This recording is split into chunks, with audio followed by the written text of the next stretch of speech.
there will be no real non-controlled currency in the world.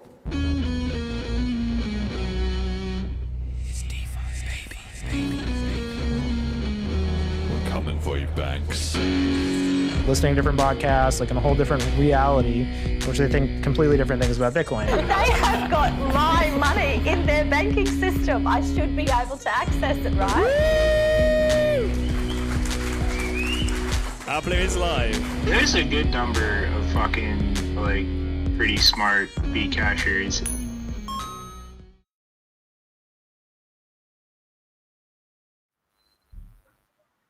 Hello and welcome back to the Bitcoin Cash podcast, following Bitcoin Cash on its rise to global reserve currency. This is episode number 168, ParityUSD and mFI, featuring Mathieu, Geukens. Today is Saturday, the 13th of December, 2025. I'm your host, Jeremy. Jet is doing the producing. Glad to be back at it. It's been a couple of weeks, so I'm feeling fired up for this one. BCH is on the road to top 10. We're at rank number 11.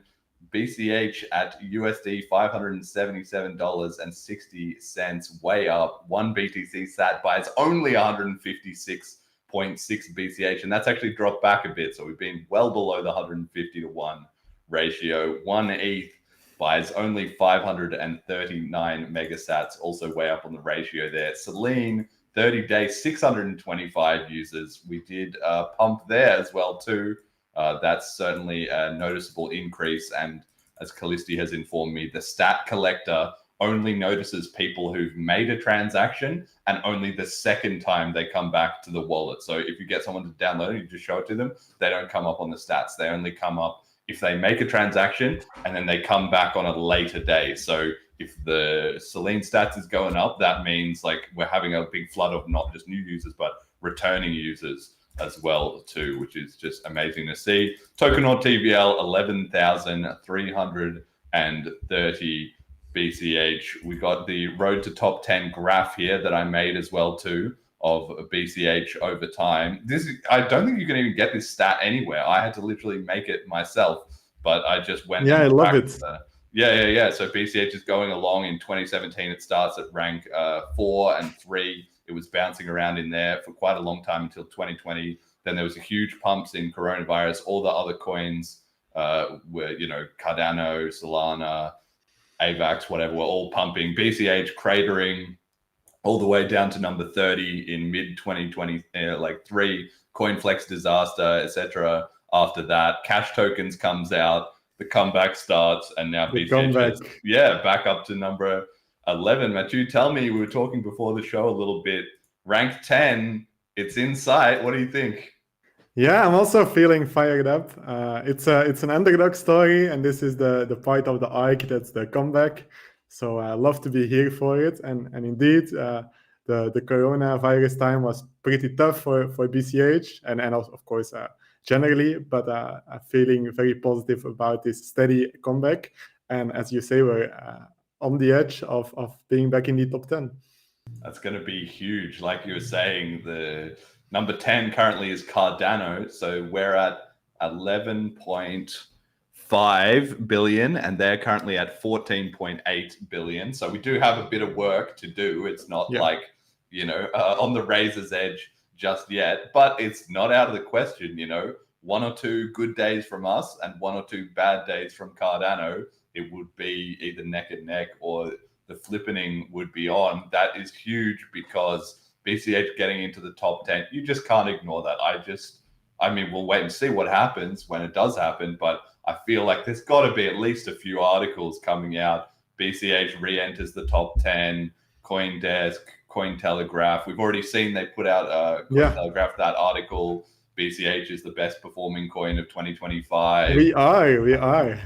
So like people notice, it's like we've said on the show for a very long time, like price is actually what it takes for people to notice, which in a way is fair enough. Of course, the fundamentals of cryptocurrency are not driven by price. There's a lot more to it than that. But it makes sense that the market in general cares about the price because it's the hardest thing to fake. And also it's the easiest quantifiable metric that you can just one look like compare, right? So it makes sense that would really change people's mind once they see price going up. Yeah, and also I think at least on the coin market cap side, they now mention like an index. I think that one is top 20, but I can imagine a bunch of investors also diversify across, for example, the top 10, or there's some automatic indexes that diversify according to. So it does matter also for like portfolios which diversify according to this top 10. That would also be like some extra liquidity. And then specifically for Cardano, every rank we go up, someone else, of course, has to rank down. And Cardano, they're kind of in the same market space because they are a UTXO blockchain, and they have been doing years. They have been talking about DeFi on UTXO and publishing research papers and saying it's around the corner.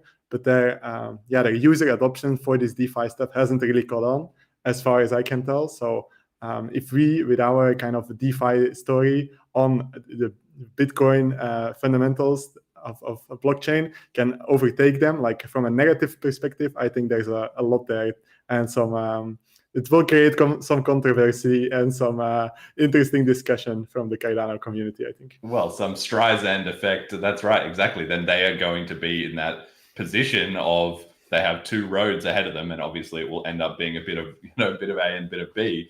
But basically, they could be salty and be kind of like, oh, BCH, these shitcoiners, they're just pumping, trying to dismiss it or say that. That's kind of the reason that I really like this graph, is that if you just look at it, it shows like, okay, these guys have been at the bottom, they turned it around, and they're on the way back up. And it also, if you look at this graph, part of the point that it's subtly making is it is since 2017. Like this is nearly, 8.5 years. It's close to becoming like a 10-year decade turnaround. It's not like, oh, this just is one pump that just happened the last month. Like if you like the Zcash chart or something, if you looked at it like that, it would be da da da da, and it would have this huge spike up and then huge spike down, and then kind of like that would be it, right? They haven't at least been prominent in the narrative long enough to build up that credibility over time. But I think this graph really highlights, like, wait a second, these guys have been working this whole time.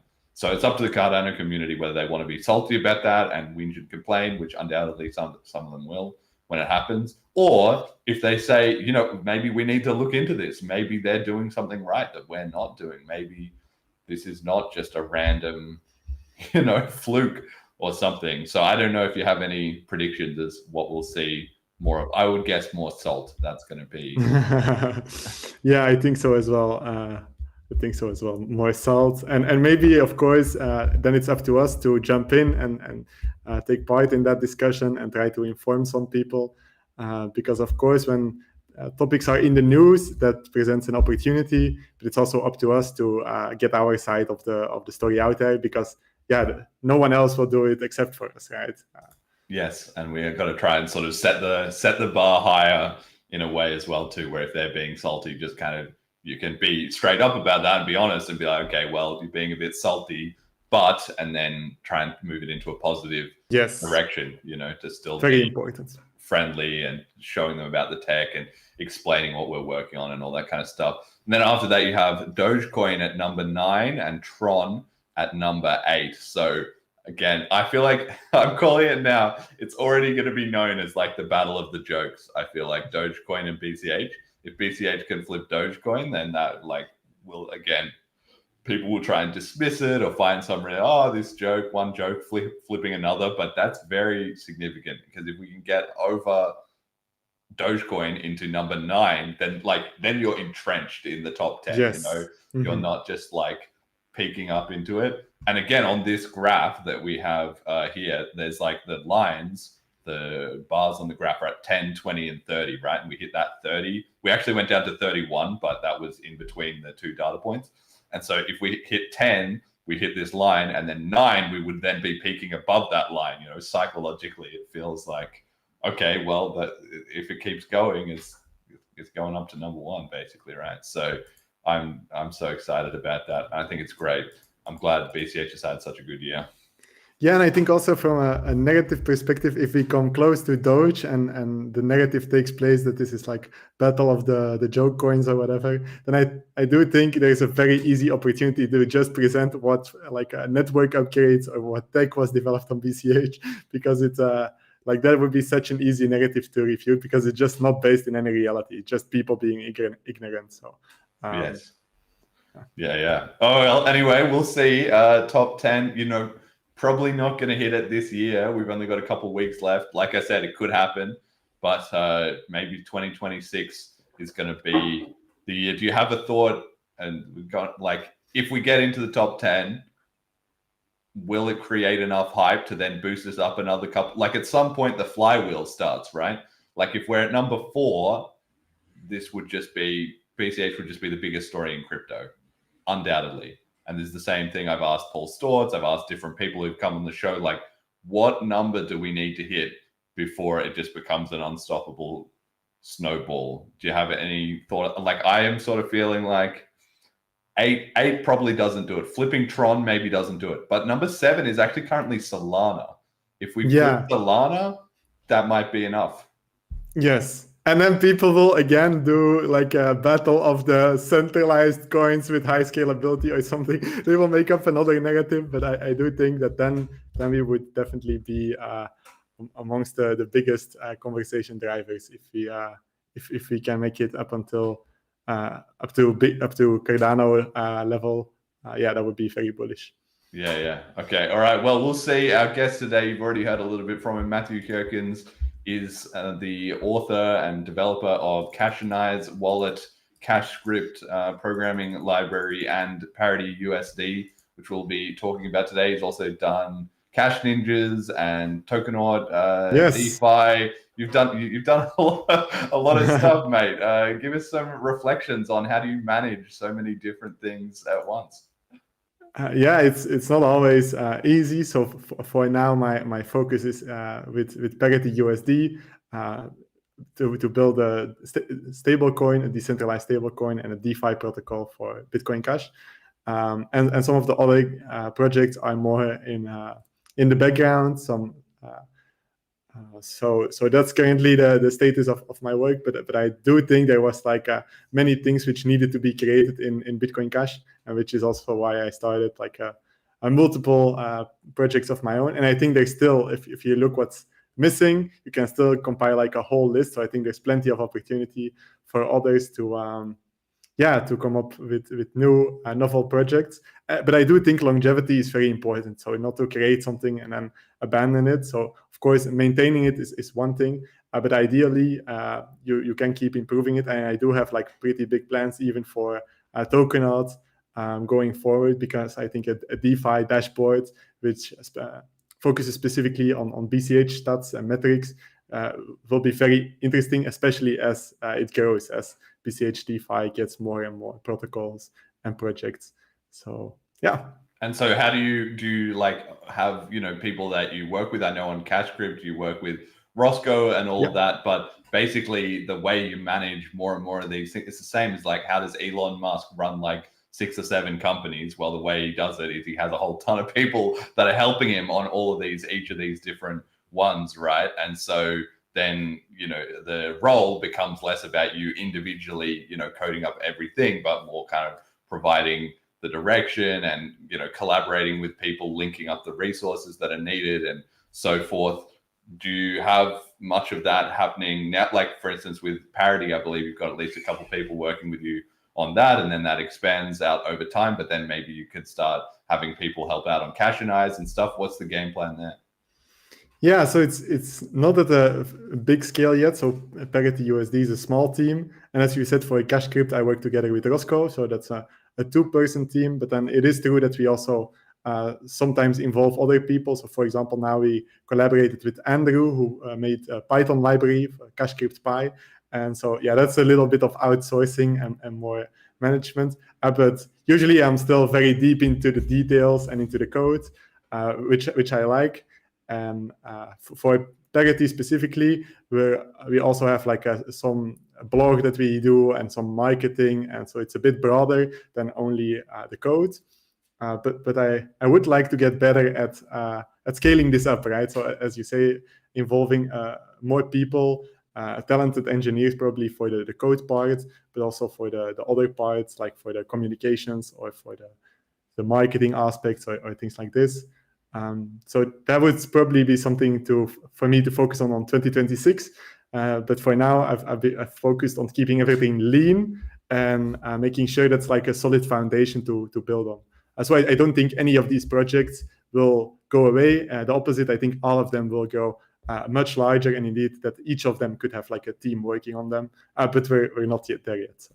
Yeah, but we got to get that's because it's the same thinking I'm having for 2026 is I always feel like, okay, should I just launch another thing? Because I have so many ideas. There's so many of them, but there's like Blizz, the podcast, and we've got Blaze, we've got Celine, and I always have more and more and more ideas of like how I can help this and start this and do this. But at a certain point, you got to just realize, okay, I've got enough plates spinning. Like I need to just make sure they're all working faster, basically. And that's where BCH from its small community is putting out so much output, because there's so many people that are in that situation where they're kind of involved in several different projects and they're putting a lot of work into it. So I think people in general, myself included, are going to need to do a better job of sort of leveling up to the point of pitching people for investment money and then being able to redistribute that. And then, of course, that will create a whole slew of opportunities for people to get hired into BCH. And then once we're bringing in those people, like then that's where the exponential growth really just kicks off, because suddenly all these different, like starting is the hardest part, right? So if we have a lot of things that are already working, something's already happening, and then you just start supercharging like a ton of different projects at once, suddenly everyone's going to be like, holy cow, there's so much going on in BCH. So I think we're on the right track with definitely that. Agree. Yeah, definitely agree. And I think for scaling, this might be an obvious point, but for scaling, it matters that you have business, like a market fit, a product market fit, and like a income, and of course that's important for having anything sustainable.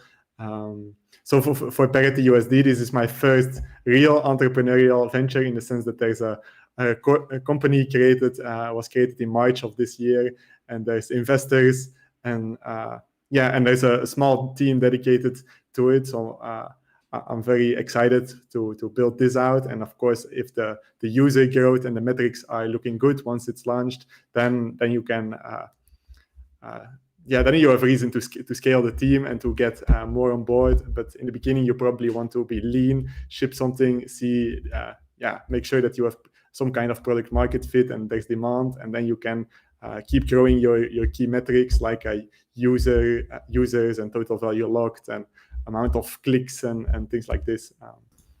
We'll get to Parity in a moment, but just before that, I wonder if you wanted to make any general comments about how the BCH scene is looking at the moment. Obviously, we talked a little bit about the prize, which is one aspect of it. We talked about the projects you're involved in, but just overall, like Layla has locked in. I guess you're probably feeling good about that. But for 2026, like, where do you see the BCH community going in general? Yeah, so I think the Layla lock-in is extremely bullish. And I'm very glad that with CashCrypt, so our smart contract programming language, we're seeing a lot of adoption, like to a level that we couldn't have predicted like last year. For example, Peitaka is doing university courses on it, which is pretty crazy that we're creating a language that is already taught in at university workshops. And for example, in the Blaze hackathon, we saw a bunch of new people trying it for the first time using our web IDE, the CashCrypt Playground, and actually starting it and finding it pretty easy to get into the mental model. All of this was like totally inaccessible just 2 years ago, or maybe even 1 year and a half ago. So the adoption of CashCrypt has been very positive, and especially because CashCrypt is just a building block. So it's a building block to make finished products. It's one library and one way to create smart contracts. So to see people leveraging this to then use the new opcodes and the new network upgrades to build big projects is very encouraging to see. And indeed, it's often starting that's the hardest part. So when I see the Blaze hackathon and all these people, some of them which have never built anything, at least not with CashCrypt, and they can get started, can build like a prototype, that makes me very optimistic that if they want to follow through, that they have already like done the hardest part, which is getting their feet, tipping their toe in the water, or Well, what about that also provides an opportunity then?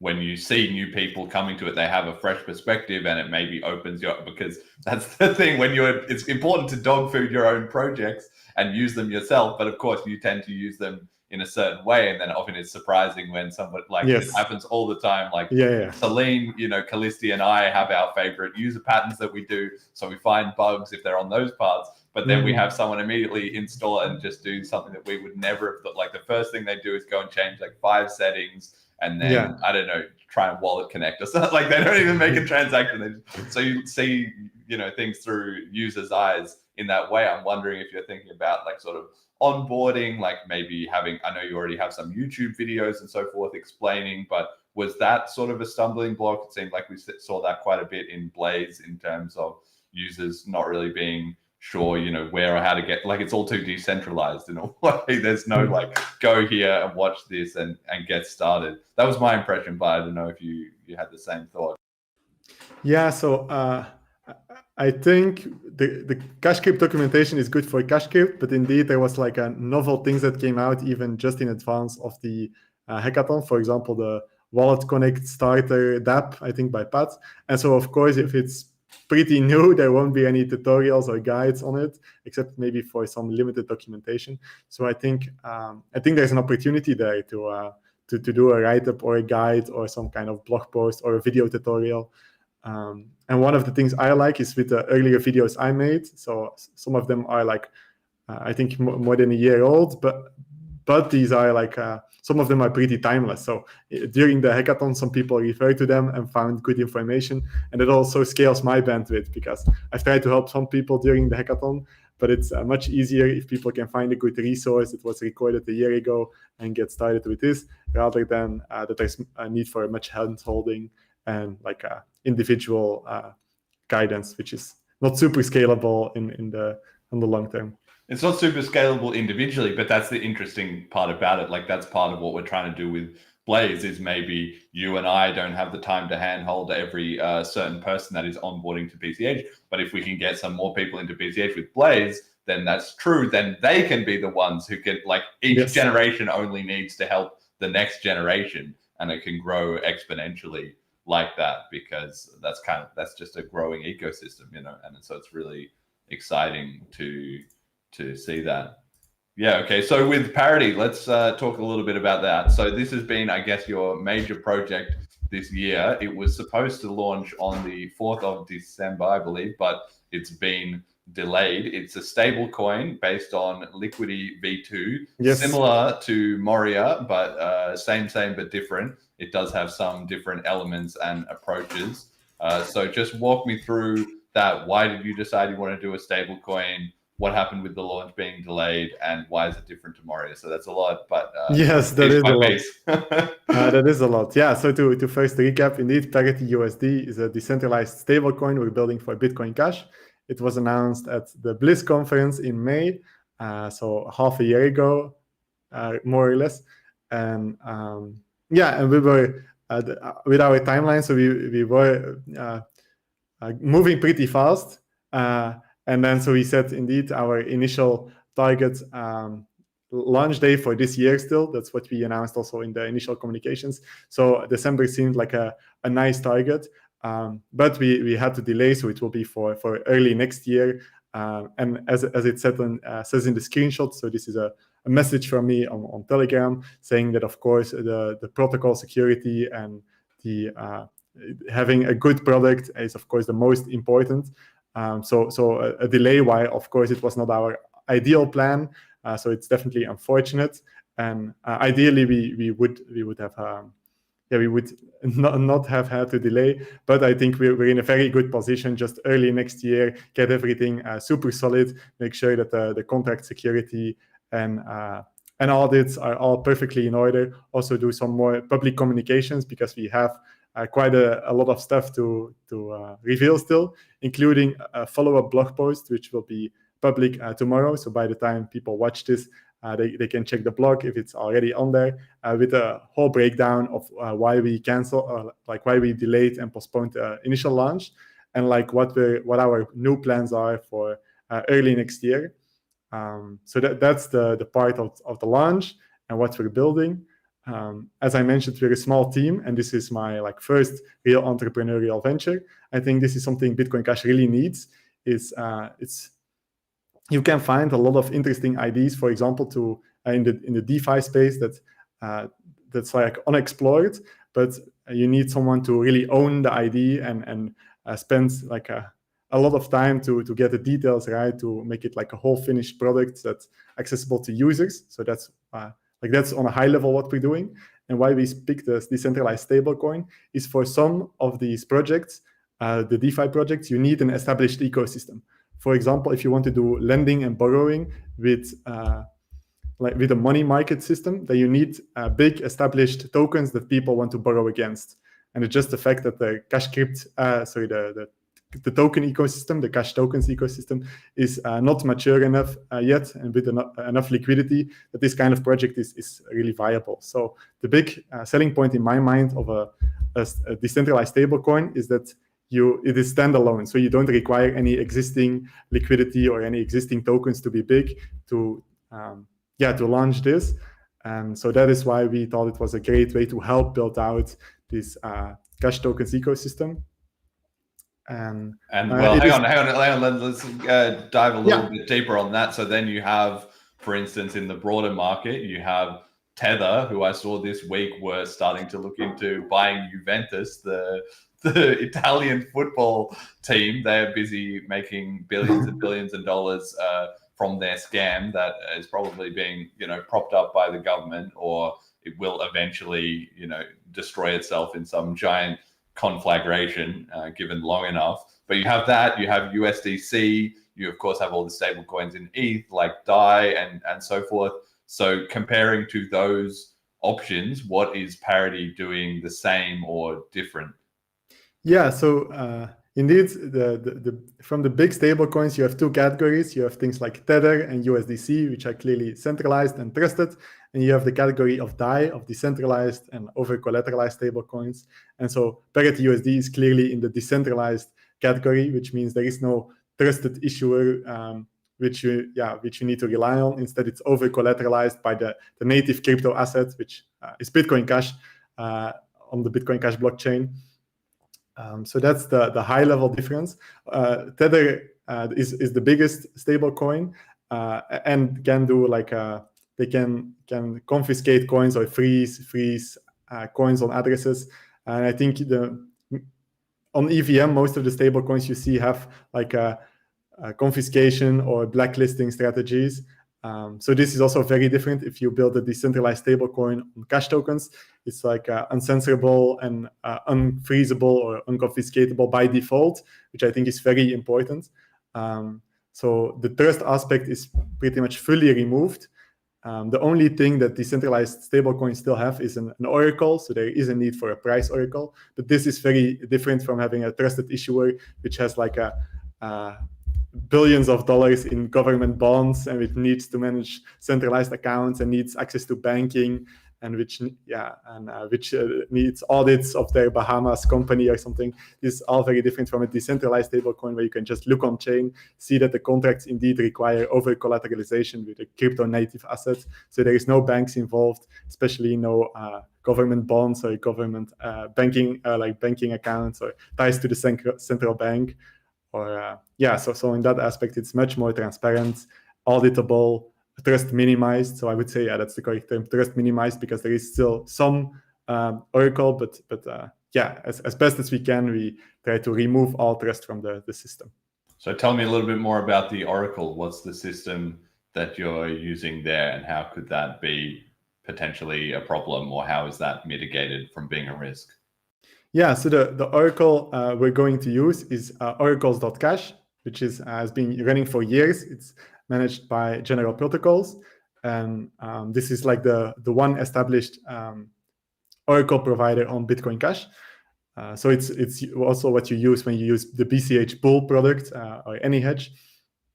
And this has been running for years. And the reason is there's on EVM, the most popular solution is Chainlink, which tries to have like fallback oracles and link oracles to smart contracts in a way that's reusable. But in Bitcoin Cash, we don't have a Chainlink equivalent yet, or Chainlink is just not present on the Bitcoin Cash blockchain. So to use the most established solution, we're also using oracles.cash by the General Protocols team. So we're collaborating for this to use their oracle solution. So in this sense, even you don't need to trust us for the oracle, but we default to the most already trusted oracle, which has managed the most capital and has been around for the longest, and also has the established security practices, right? I think are like very, very good. Yeah, and I know you can maybe at some point we'll get one of the GP guys on to talk about that in more detail. I know sometimes somebody comes in the Telegram group and asks, what about this oracle, blah, blah, blah, and they have like a long answer and all the specifics. That would be a good thing to dig into. Are you bullish on more oracles coming into the scene? Because it seems to me one of the most obvious mitigating strategies you can do is have 3 or 5 oracles and do a comparison between them. So it's either an average, or maybe if one of them's a giant outlier, one of 3 or one of 5, that you ignore it or something like that. Are you expecting to see more oracle projects coming into the BCH ecosystem as we grow? Yeah, so one thing I definitely expect is that someone will try to make the Chainlink equivalent, but then for Bitcoin Cash or for UTXO blockchains. So that's one thing I expect that will be developed. Also, we're mainly using, we are only using the BCH USD price, but for example, with any hedge, you use a bunch of different prices, like the gold price or whatever. But if you have projects like prediction markets, you want even more access to outcomes of different events. So I think it's also we will see just a bunch more oracles just because of the fact that different type of projects want different information from the real world. And for the general category of prediction markets, you want a bunch more information. And so you also want novel protocols to reveal this information to the chain. And so this is based on Liquidity V2, if I'm not mistaken. What is Liquidity V2 and why did you choose to base it on that? Yes, Liquidity V2 is a decentralized stablecoin protocol. Their stablecoin that's from the team itself, which created the protocol, is called Bolt, and it's on Ethereum. And so to zoom out, DAI is the longest established decentralized stablecoin. I think it's been out since 2015, and so it's been out like 10 years, and it's still holding its peg. But over time, it changed quite a bit. So for example, now it's also backed by fiat in government accounts, and it's not all backed by Ethereum. So the nice thing about the Liquidity V2 protocol is it's fully collateralized by the native asset. So you don't need, as we said, if you want to minimize stress, this is a very good property. Also, the liquidation system and the stability properties of the Liquidity V2 protocol are very good. And it's been live on Ethereum since March this year, so it doesn't have a 10-year track record, but it has already proven itself in the wild with market volatility over the past year. And so you can see this is a version 2, so it improves on the original Liquidity V1 design. I won't go into the details, but it's generally acknowledged, even in, for example, if you talk to people building on BTC, and you see a lot of layer 2 solutions which want to also create a stablecoin. You ask them, like, what is the most cutting edge stablecoin protocol that's like an elegant design and trust minimized? They will very likely also say Liquidity V2. So I would say it's becoming kind of an industry standard that's widely exported across chains. And so we want to, as closely as possible, map our project to this trusted or established protocol.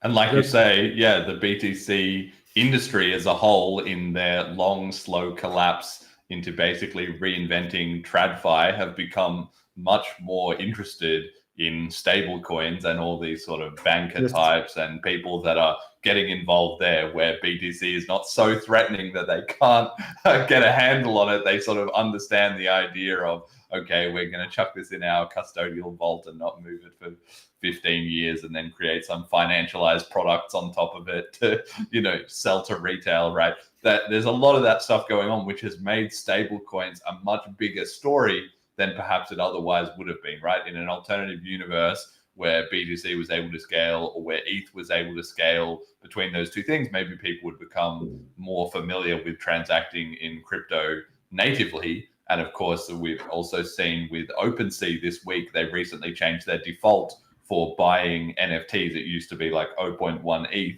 and now it defaults to how much USD. So we're kind of going backwards in that sense, with people getting more used to just using the fiat system, but with cryptocurrency baked underneath in the infrastructure. I'm wondering if you had any thoughts on that, and whether that also maybe motivated you to choose this project, because it already seems to be on this giant wind. Like, a lot of people, you can talk to them, they say, oh, crypto, they still don't get it, but stable coins, now you're talking, Yeah, so I would say that indeed stable coins have found product market fit. Some people have described it as the killer use case. And I don't think these trusted stable coins, which kind of don't leverage the underlying asset at all, are like very symbiotic to the crypto ethos. But decentralized smart contract based stable coins definitely are, because for every decentralized stable coin that's out there, there is a matching native collateral, so native crypto collateral. So instead of locking fiat in a fiat bank account and creating increased demands for government bonds or government issued fiat, instead you increase demand for crypto. So it's a big driver, I think, both already but also in the future, for increasing the total value locked, so the lowering the supply that's circulating of crypto assets. And I think all of DeFi has that property, but especially decentralized stablecoins, because they can quickly reach hundreds of millions or even billions of total value locked once you look at these biggest projects. Amazing. And obviously, we already have Moria MUSD on BCH. They've been running a little bit longer. So, in a sense, you're starting behind them. But also, that's somewhat an advantage in the sense that you've been able to see how their launch has gone, how they've done things, and maybe you've been able to adapt or tweak your approach to be similar or contrasting in different ways. Talk to me about that. Have you been watching their project closely, and what are you doing the same and what different? Yeah, so I have been watching the project, especially because it was, I think it went live at the Bliss conference when Parity also was announced. So it's logical that there's some friendly competition. I think many different designs can exist next to each other. So it's a good question to what degree the features overlap or are different. But I will admit that if you have not used these decentralized stablecoins, it gets technical pretty quickly. But if you are active in, for example, the groups of users, the Telegram groups, then you will see a bunch of users also have strong opinions on which aspects they like and don't like. So, for example, one thing that's the same is both use the cash tokens technology and are backed by BCH. So that would be what's the same. But then what's different is kind of how the whole redemption system works, how the whole liquidation system works, whether or not there is a stability pool to begin with. So also how you manage your loan is different because in both systems you have an interest rate. But in ParityUSD, you can assign, and this is part of the Liquidity V2 protocol that we're based on, you can assign an interest manager, and then you don't need to manually update your interest rates depending on market conditions. You can just use, or you can run your own bot, and then you delegate it to your bot, so you don't need like a hot wallet which manages your loan key. Instead, you can create like an interest manager, which can be a bot you manage or someone else manages, and then you can have variable interest rates which adjust to market conditions.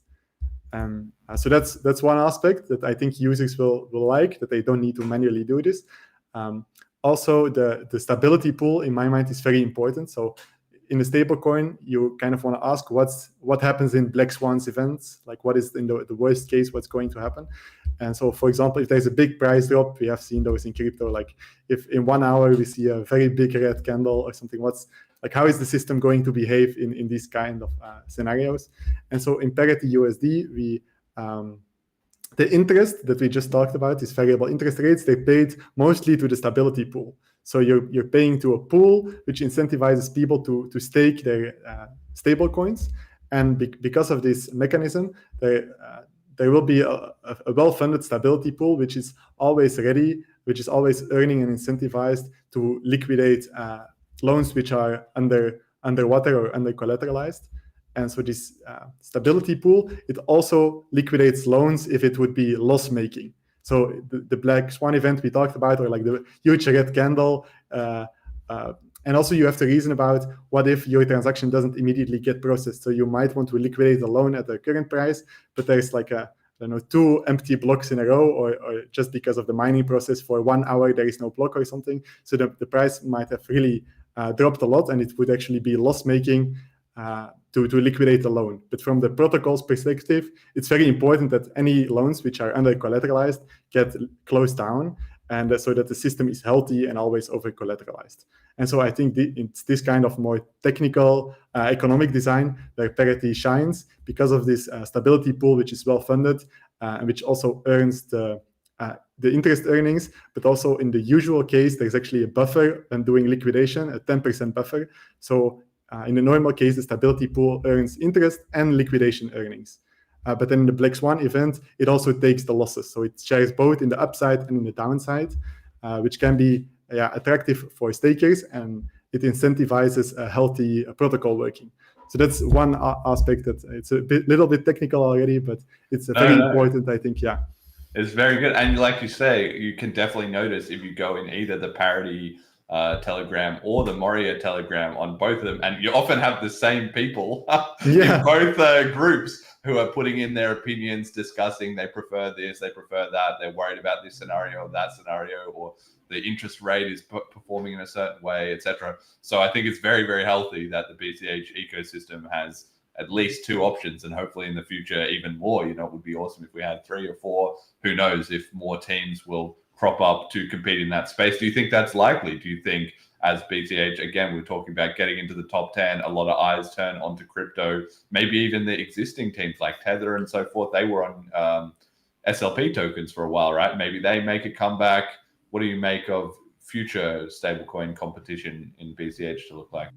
Yes, I expect there will be quite a bit of a competition. And as we just said, there's a lot of different design choices you can make. And indeed, for some users prefer a different set of trade-offs.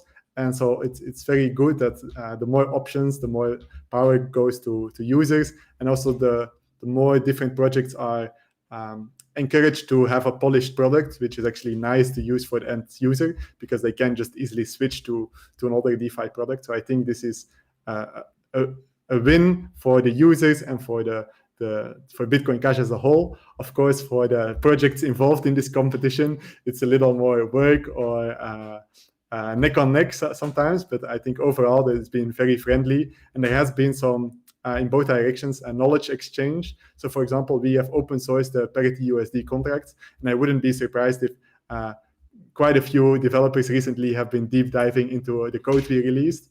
And of course, we want to share the inner workings, both for users and for the transparency's sake. But I think there can be some learnings from how we designed our system, and which others might want to copy in the future, for example. Yeah, no, and that's amazing. That's exactly what we wanted. At the end of the day, everyone is still aligned on BCH, because you're a BCH holder, they're a BCH holder, all the users are BCH holders. It's the whole, overall goal is that at the end of the day, everybody is economically incentivized in the entire BCH ecosystem in the same direction. So a little bit of friendly rivalry and competition is good, because we're all screwed if we can't beat Tether and USDC. So 100%. So also on that note, it also doesn't make sense to fight over what slice of the pie you get, but instead our goal of all projects in BCH should be to grow the pie like 1,000-fold or even more orders of magnitude, because as we saw this total value locked statistic, I think it will go much higher, 100-fold, 1,000-fold in the coming few years. So it will be, that's also a metric that we will be very focused on with ParityUSD. And I can already say this is something we will have a stats page for, so where users can check the over collateralization of the protocol, but also some important other key metrics, including the total value locked, and chart this over time. And we expect an up and to the right. And I think that will be like a very positive thing that users can check regularly, or just even if they're not directly using the protocol themselves, it just highlights the power of Bitcoin Cash. So that's definitely something we will have day one, and that user can stay tuned for coming early next year. Okay, and is that when the launch is going to be? I know you said there'll be a blog post tomorrow. Do you have any kind of hard dates that you can give us as to when we're expecting the launch, now that you've had these second round of audits and so forth? Yeah, so the blog post itself will be specifically about why we canceled the initial launch, and so this was because we found a contract bug 1 week out. So we're actually glad that this was caught, but this describes the process of how it was caught, what even was the bug, what did we learn from it, what are we improving, what does this mean for the audit, because we had as is described in the blog post, there were 2 audits going on. One was fully, and both had also phases. So how it goes with an audit is you have the initial audit with a report and an internal report with results. And so then that we found some things, or the audit found some things to be improved. And one thing, that there was an economic design in the redemption system, which was highlighted in this initial phase that we should rework. And so we reworked it in the audit. And then, of course, you made code changes. So there should be a second phase of the audit which checks that everything you changed, that no faults happened. And so, of course, both ourselves and the auditor, we intended to fully find any issues, but something slipped through. So something that was not present in the couldn't have been found in the initial report, because this was code change between phase 1 and phase 2. And we describe this in more detail in the blog post, the follow-up blog post. It's just called the remediation period. And then we had a second review process going on specifically for these changes that were made between phase 1 and 2. And so that got a very sneaky bug. It's laid out in the blog post. And then of course, once we found that there was some issue still, we called off the launch. And then our priority over the past 2 weeks has been to reevaluate, going over all the contracts again, going over also our processes to see what we can improve. And I can highlight already one thing from the blog post is that we found that these most recent AI models, Sonnet 4.5, it has actually been surprisingly good at understanding cache crypt when we give it the context in our whole code base. And we have been in the past 2 weeks, we have been extensively using these new tools, which are almost expert level. Like I've been pretty impressed to generate automatic audit reports. So then you can create like a whole swath of audit reports with like agents talking to each other. And this has helped us to improve like the documentation and the code documentation in areas where it was lacking.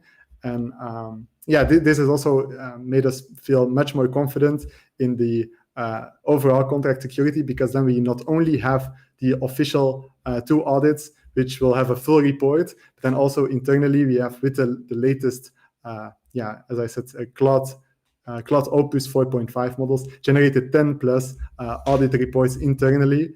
And these kind of models, they are to a level where they actually can find bugs. So for example, recently in Ethereum, there was a lot of news with DeFi projects where if you give it enough context to the AI model as an auditor, it would actually find like vulnerabilities. And so, and this is accessible to anyone. So it's important, of course, that we leverage these tools to check for security, because day one, I'm sure someone else can run these same kind of audits to check for edge cases. So that was like one important realization that that over the past few weeks we have been very busy with. And so there's no hard new date yet in the blog post. So we'll keep it early next year, because we're still finalizing these re-audits and this process. But regarding to the contract security, of course, we do admit that this was unexpected to call off the launch, but we do feel like it's in a very good state. Like we took it to the next level, and that's what we've been really focused on the past 2 weeks to dive deep into this contract security, because you want to make sure that this is built, as it says in the screenshot, to stand the test of time. You want to release now something that GPT-6 or whatever cannot even find issues with, or because now it used to be only a small class of people which can find contract bugs, but now with powerful coding tools and analysis tools, these I think if there's vulnerabilities, they will be exploited. So the bar is at a much higher level. So that's kind of what we've been doing and what we are doing. But I recommend everyone to take a look at the blog post if they want to read up on all the details. Yeah, and I think it is a good thing. And I haven't seen anybody too like cheesed off about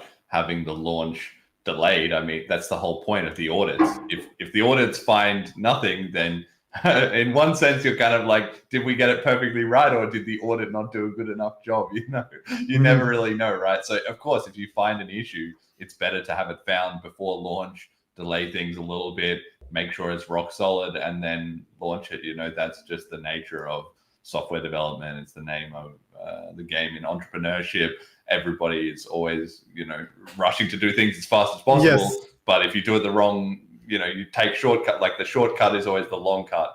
Basically, Yes. If you take too many shortcuts, you end up having to redo everything, probably after suffering a bunch of reputational damage, already having people losing money, et cetera, et cetera, et cetera. So I take it as actually a very good sign that this was found and delayed. And, that's just normal. That's the way everything works. Yeah, so I do want to say maybe on the nature of the bug, it's also explained in the blog post. It was a mistake in an error, a logic error in the redemption process. So it wouldn't have resulted in immediate user funds or like a big hack of the stability pool, but still it would have required a full redeployment. Of course you want to catch things in advance. I totally agree. on that. And then two more general points is, first of all, as you can see in the screenshot from the community reaction, it was actually very understanding and positive. So I want to thank everyone for this, because I know people were watching the countdown and were hoping for it to be out on December 4th, and of course the team as well. So it's but we're very positive going forward that we have fully reinvestigated the contracts, gone very deep, and finalizing that process.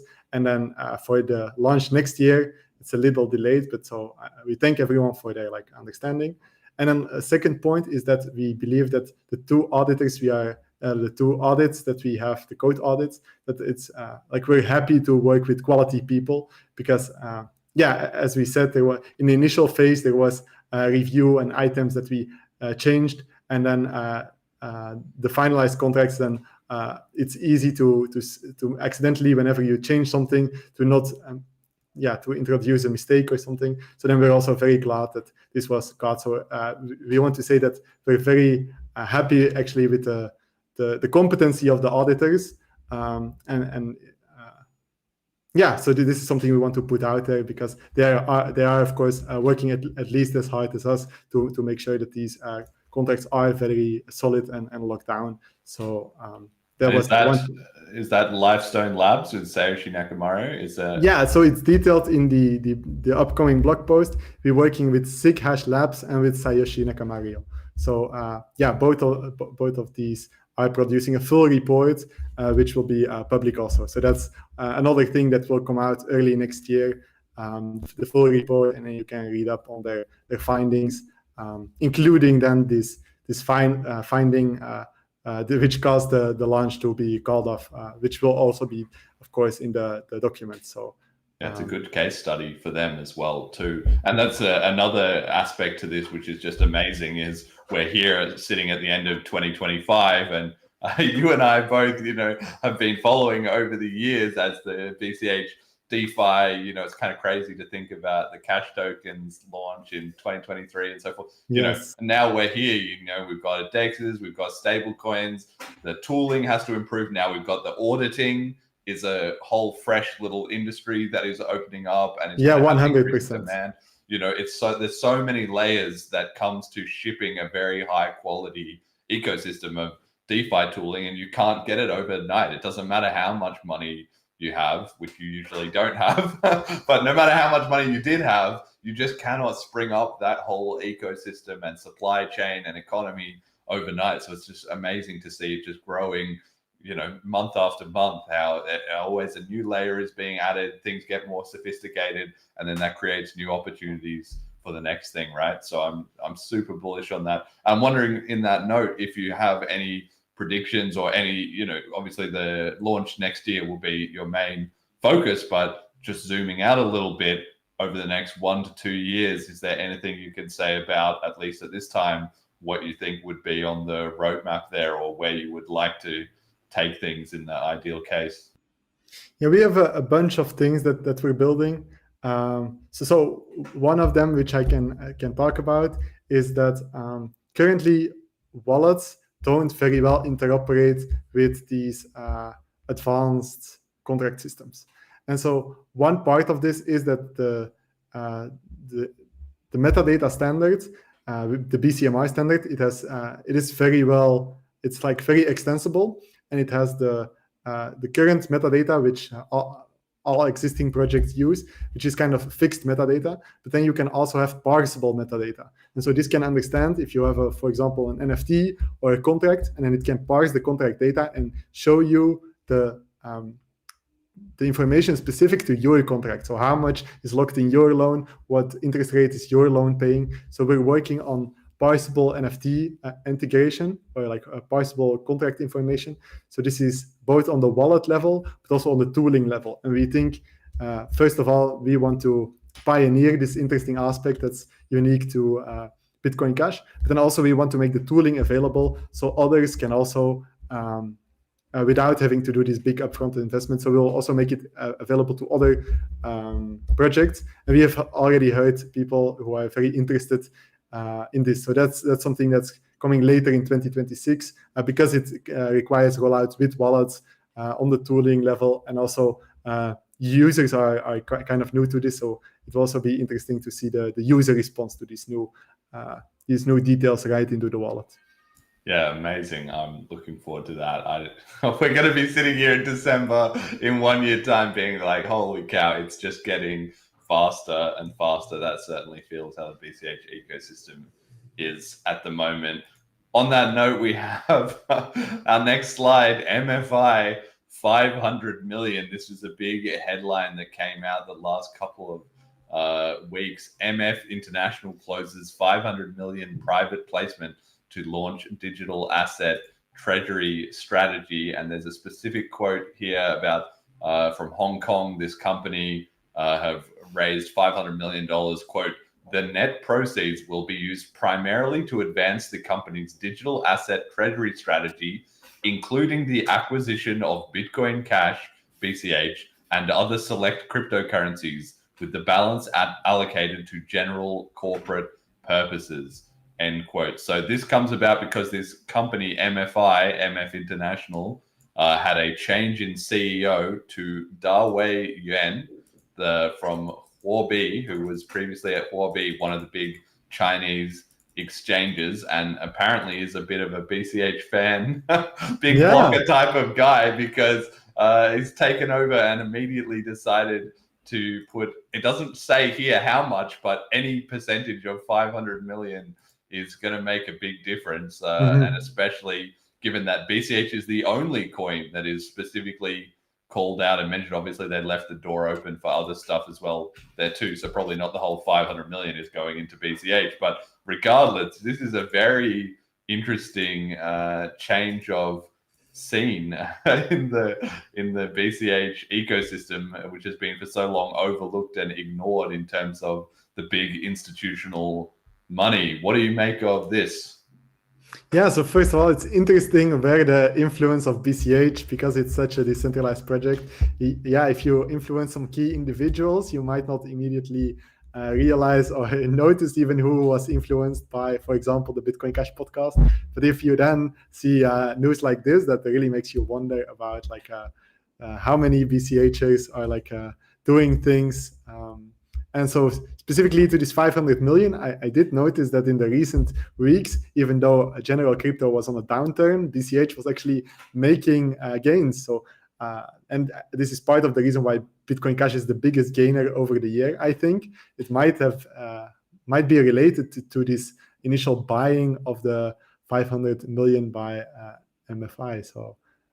Yeah, I saw some analysis and speculation. I'm not fully sure. Do you know whether they already started buying? What is the chapter? That's it. I don't know. That was the thing, because people were speculating about this. Like, why would you put this out into the public until after? Like, obviously, you want to load up your bag and then announce it and then get hype about it. But then some other people were saying, well, when it is this huge amount of money and you see, those other big companies that are doing this kind of stuff, they are, of course, operating under all these different disclosure laws and public filings, and they can't necessarily buy some until they've made a statement. But maybe that's why it's a bit vague. Like, they don't say exactly how much they're buying or whether they bought some already or all of it or none of it. So it's very hard to know what is actually happening here. Obviously, the news sounds bullish, but at the same time, I'm not just like, oh, well, it's all the money is flooding into BCH, because it feels like every so often you get this kind of thing and then nothing comes of it.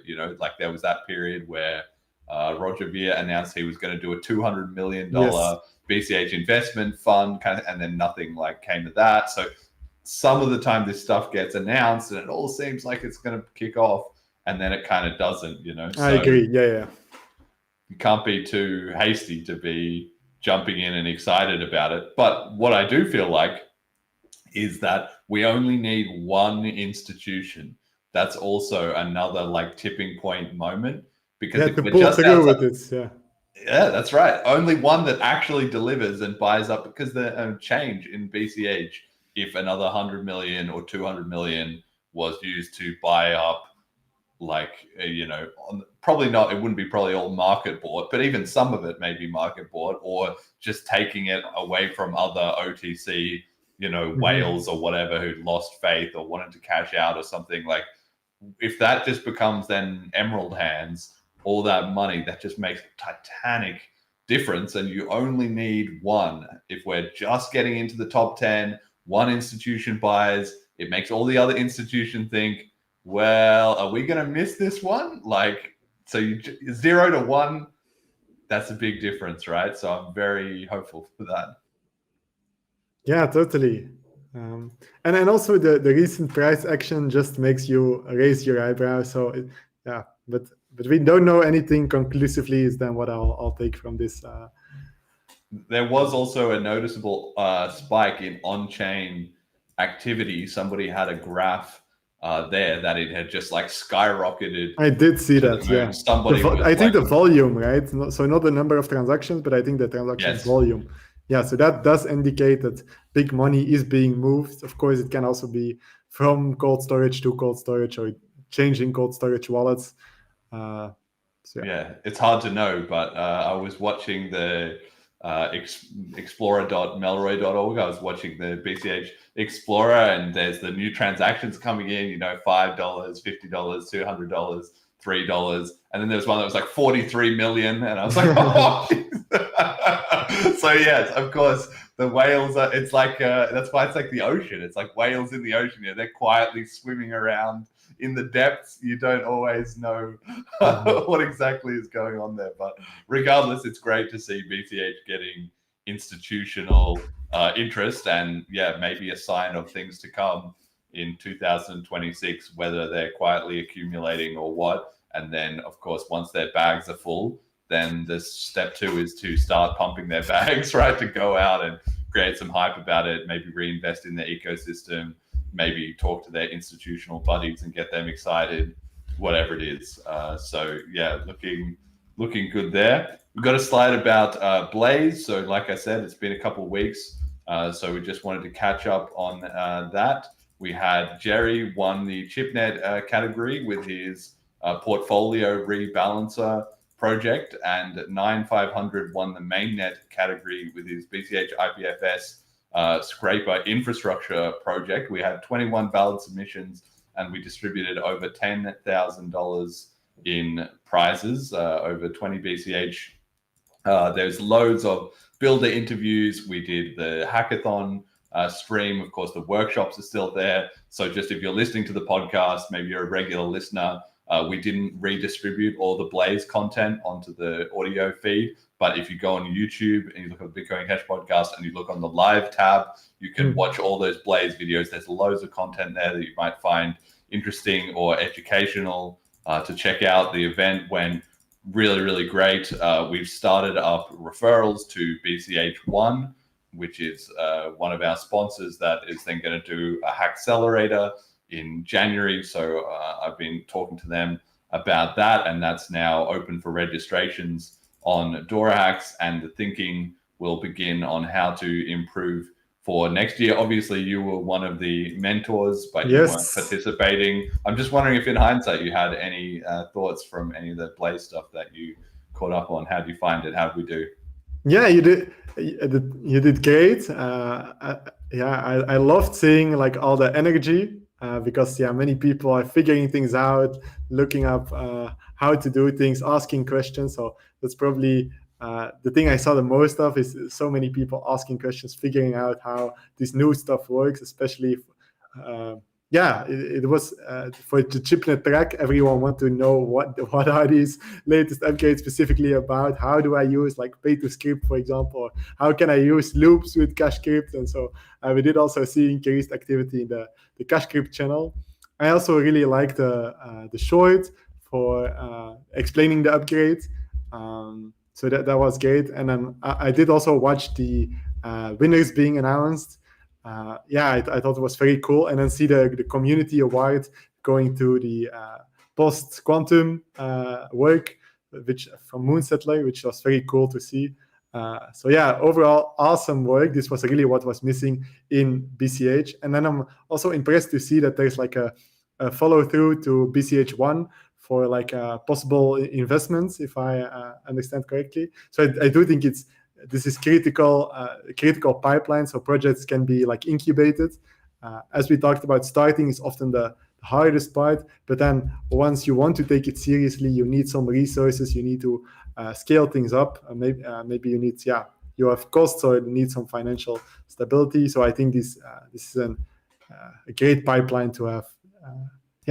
Yeah, I'm really excited. And so we'll see BCH1, to be clear, that's out of my hands. Like I said, we're helping them out, but whether that goes great or terribly, don't blame me, although I am optimistic for it, and I think they're going to do a really good job.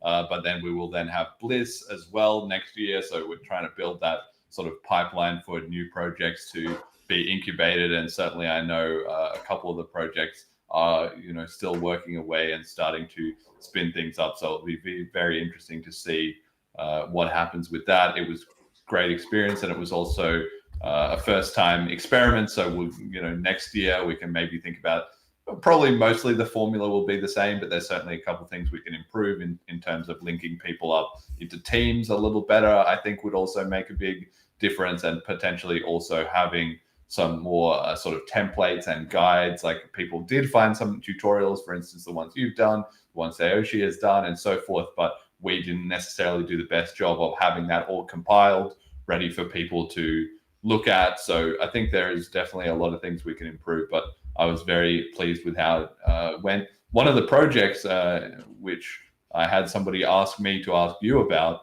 was the Jump to Layer 1 project. I did see that, yeah. Turik, which was an AI that lets you put in your Solidity contracts from EVM, and then it creates like a UTXO version, or it guides you in that. Given you were just mentioning about the power of AI to review contracts and how it's rapidly sort of adapting to that new ecosystem, did you take a look at that, and what did you make of that project? Yes, I did take a look.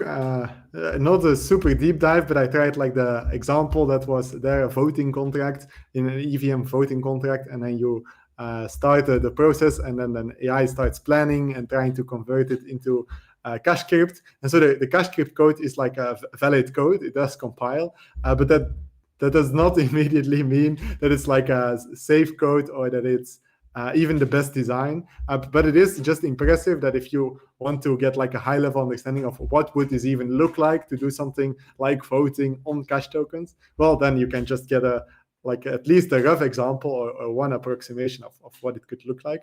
So I think it's super promising, especially for people who want to maybe they know Solidity, but they don't know the cash crypt syntax, and then they can see what it would roughly look like to translate something. But what I've been talking about in the earlier in the podcast is kind of the reverse, where you do the manual work, so you know what each line does. So you kind of have this human ownership, and also once it starts managing money, you are of course responsible in some sense, or at least if there's backlash, it matters for your reputation. So I think for production software, which aims to have like large total value locked, I think the process of having manual line by line written, but then doing the reverse, having the AI review it. And then one thing we noticed with these reports is you want to get quite a lot of results. So you say, report anything you think that might be suspicious and be very critical. But then you get like a whole list of things, and it misunderstands, like there's quite a lot of false positives. So the process we have actually been doing over the last few weeks was to get a lot of input from AI, but then like, it understands how underflows work. It thinks from Solidity or something. It misunderstands like how that we don't have big integers. We need to add that next time. And then you have like quite a lot of false positives. But then the one thing where it says, this is like underdocumented, and this is actually a pretty weird variable name. That's like, these two we actually do want to improve. Like for the auditability, we do want to change these. So that's how we've been incorporating AI. Like I'm very interested to see what others do, like with Jump to Layer 1. I like the name. It's like come over from the EVM world where you're doing stuff in Layer 2 and just jump over to the cash tokens Layer 1 with cash crypt. And generally, I really like that Blaze has really energized like stuff with CashScript. So you saw it in the groups and in discussions, and people trying it for the first time. For example, Kilian, I was chatting with him recently, and he was using the new Python library that we mentioned, the Python SDK. And so because he's more familiar with this, and he could just start writing contracts in the 1 week that was there for the Blaze hackathon. And he was telling me, oh, I can't believe that I put it off for so long. It's actually great. And I was telling him, yeah, it got a lot better over the last year and a half or something. So it's good that you try it now. And I think many people will keep making CashScript-based projects and smart contracts on BCH. So that's awesome. Did you have a favorite project overall from the ones you reviewed? I mean, you already mentioned you like that jump one. You like the Lamport signatures one. I don't know, maybe one of the other projects. Did you have a favorite of any of them that you poked around on? Yeah, so for the ChipNet track, I think the Lamport signatures, it ticked all the boxes. So that was really impressive to me. And also just to see that we already have multiple strategies for post-quantum stuff is pretty, I would say even mind-blowing or exciting, because if you follow the discussions on some BTC podcast, they're for example, Nick Carter is talking, oh, we need some strategy for quantum because people are worried, it doesn't matter if we don't know if it's in 5 years or 10 years, people are starting to worry, and we don't have any strategy, and we don't even have a plan of what a strategy could look like. So I think they're pretty screwed, whereas we already have two things which could be mainnet deployed starting May 15. So I think in some sense we can have this Layla upgrade as the post-quantum enabler. So that was really exciting. I also like the Garden yes. project from Salem Code. And so I think it was his first time also working with CashScript. And so he was asking questions, but he had a lot of positive feedback. So also some areas were highlighted where we can improve the documentation further. So that was, I really like the Garden project. Yes, me too, actually. I'm looking forward to that one being on mainnet and having it in my little window up here while I'm working away. And then one last shout out for Kilian with CoinGrace. I don't think he open sourced everything, but he was working on getting NFTs and staking NFTs so you can get NFT rewards similar to a breeding type of game. So I thought it was really interesting. So shout out also to Kilian for building with CashScript. I thought it was cool. Yes, so anybody who has been interested in BCH, but maybe if you didn't check out all the different Blaze content, definitely go and take a look at it. There's a lot there. We did 5 builder interviews. We had the 3 workshops. We had the showcase stream and several other streams as well too. So all up, there's a ton to dig into there, and you might be surprised at the projects and the people that you find being involved with that. Is a whole slew. Actually, quite a lot of people, which was also great to see, who have not been some like Kilian, I already know and so forth, but a lot of people who I had maybe just been watching BCH, or they've been curious about it, or maybe they hadn't been building in public or whatever, they all just popped out of nowhere. And then suddenly, like you said, there's just all this energy and building going on. So I'm very excited to see where that goes, because it wasn't just all the same sort of old guard, doing it. In fact, it was a whole fresh batch of people for the most part, which was amazing to see. So speaking of that, we have also had a new project pop up from Cashinals this week. A new Twitter account popped up. Cashinals is the next huge step for Bitcoin Cash utility. The inscriptions ecosystem almost fully ready for launch, with Mint tools, native marketplace, NFT creation tools, Launchpad, etc., and a slick-looking website. So I'm speculating here, but I feel like maybe this is Jack Liu, or if it's not him, it could be somebody else from BSV, basically, who have decided to bring this ordinals, inscriptions kind of things to BCH, which is very, very interesting, because it means potentially people have done a full round trip where they started in BTC, then they were in the split to BCH, then they were in the split to BSV, then they went back to BTC with ordinals, and now they're like, I'm coming into BCH, coming in hot, So hopefully they've learned something on that entire journey, but I don't know. There's been no confirmation of that, so I'm speculating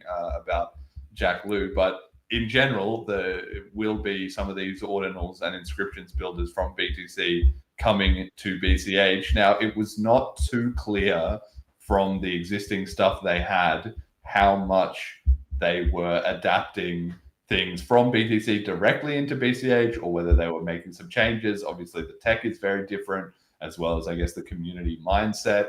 But it seemed like for the most part, they maybe were just porting things directly over, and they hadn't quite clicked yet on, wait, actually, we can do things a lot better now because we're not sandboxed in by all these limits on BTC. But perhaps that will come. I am also bullish on that, in the sense that if the first step is for them to try and port their stuff, and then the second step will be, oh wait, actually we can do things a lot better, and then they'll make a V2, or they'll upgrade things. Like, all the incentives are there for that, because it will be easier, it will be cheaper for them, it will be more efficient. So obviously they're going to figure that out. But step one is to get people interested, and I'm very interested to see this happening. I also don't know particularly too much about the inscriptions, and obviously I understand it in concept, but I've not been heavily involved in that because there's been so much going on in BCH. What do you make of this? Is this going to be the next wave of excitement and hype in BCH? Inscriptions mania comes to big blocks? I do think your description makes sense, where we saw like ordinals being tried on Litecoin and even Dogecoin. So it does make sense that someone tries to port the protocol to Bitcoin Cash. I did also see that some in the X replies that people explained, oh, well, we have cash tokens, and oh, you should look into this and that, a new thing.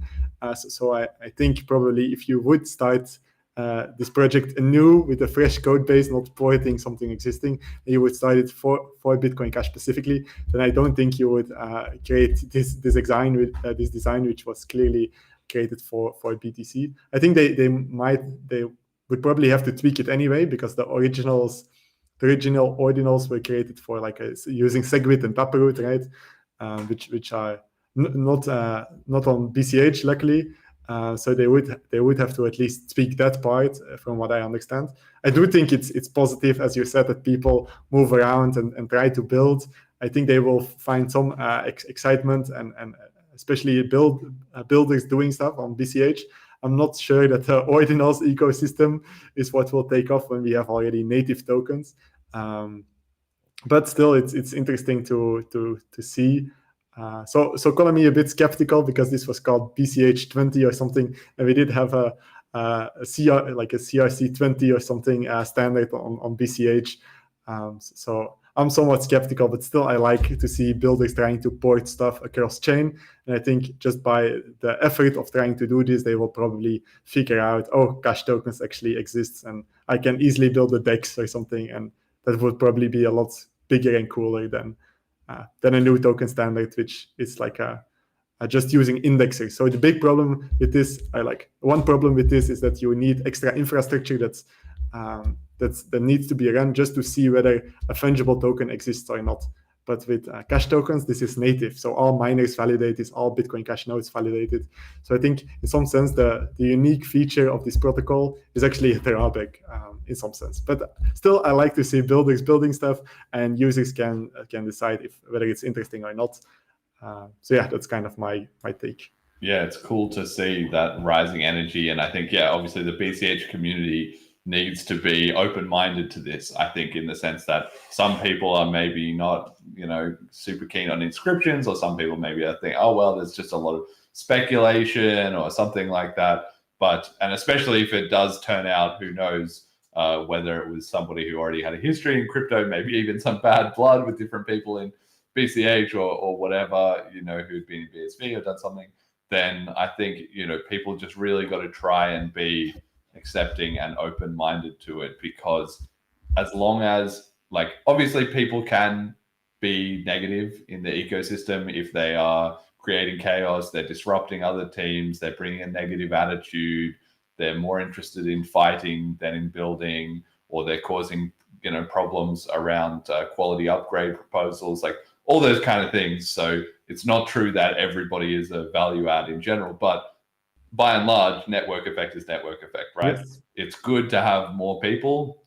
And if they're going to bring some ideas that are unusual or different or whatever, that's fine. It's all in the game, like some of them are really good ideas and some bad, Yeah, I think we'll see a lot more of this, right? Permissionless innovation, which means the lowest hanging fruit is to just port things from elsewhere to BCH, even if maybe in our eyes it doesn't make the most sense. Like that's what permissionless development means. They can try and have fun and learn from the experience.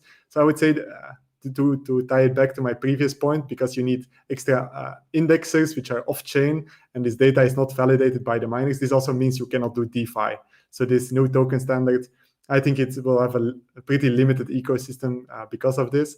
But I still like to see builders trying, even if it's porting existing projects or protocols or tooling. Like I think we will see our experimentation explode, and that means that both good and bad ideas will be tried, and that we'll see a lot more also external people coming to BCH, often initially with their own ideas of what token protocols should look like, and then hopefully over time with discussion and knowledge exchange, we can inform them of some of the things we've been doing with cash tokens and DeFi and interoperability. I think that's pretty important. But yeah, overall, interesting to see, and we'll keep an eye out for future developments. One thing I think we're definitely got to keep an eye on as well too is that potentially part of the whole issue, or such as it was, or the whole excitement around inscriptions was that it did a ton to drive transaction numbers and increase block size, which then turned into worries about spam on BTC, Yes. etc. And so this is very interesting, this arriving now on BCH, because if it does create a significant amount of transactions or start increasing our block size, those are two things that a lot of people pay attention to. That's something that sometimes if you're arguing with people and they'll say, oh, well, BCH, yeah, great.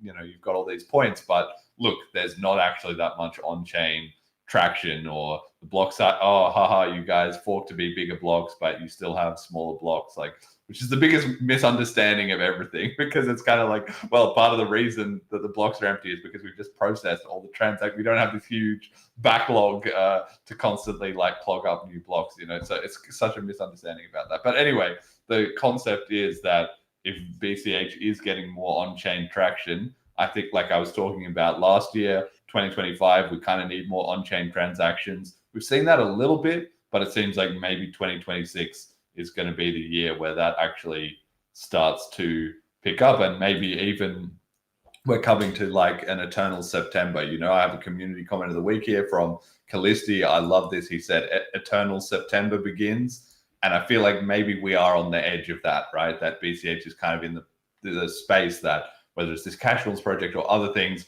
we're just going to start having all new people coming into the ecosystem. So we've got to get very good at onboarding them, right?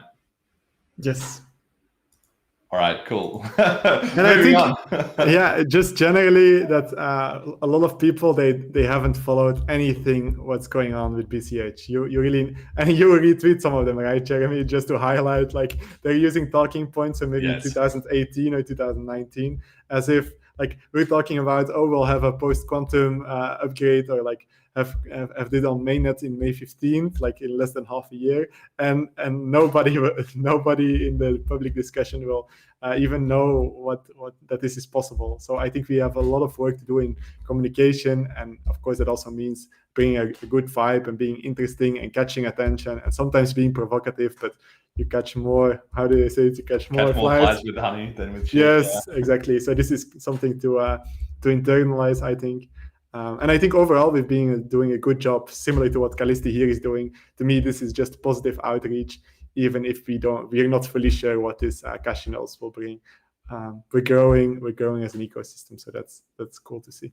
Yeah, try be open-minded, try be welcoming, and yeah, to the extent that you want to troll people for being ignorant, definitely do it. I do it plenty, but you got to just sort of show, make them look foolish in the service of everybody else getting the message.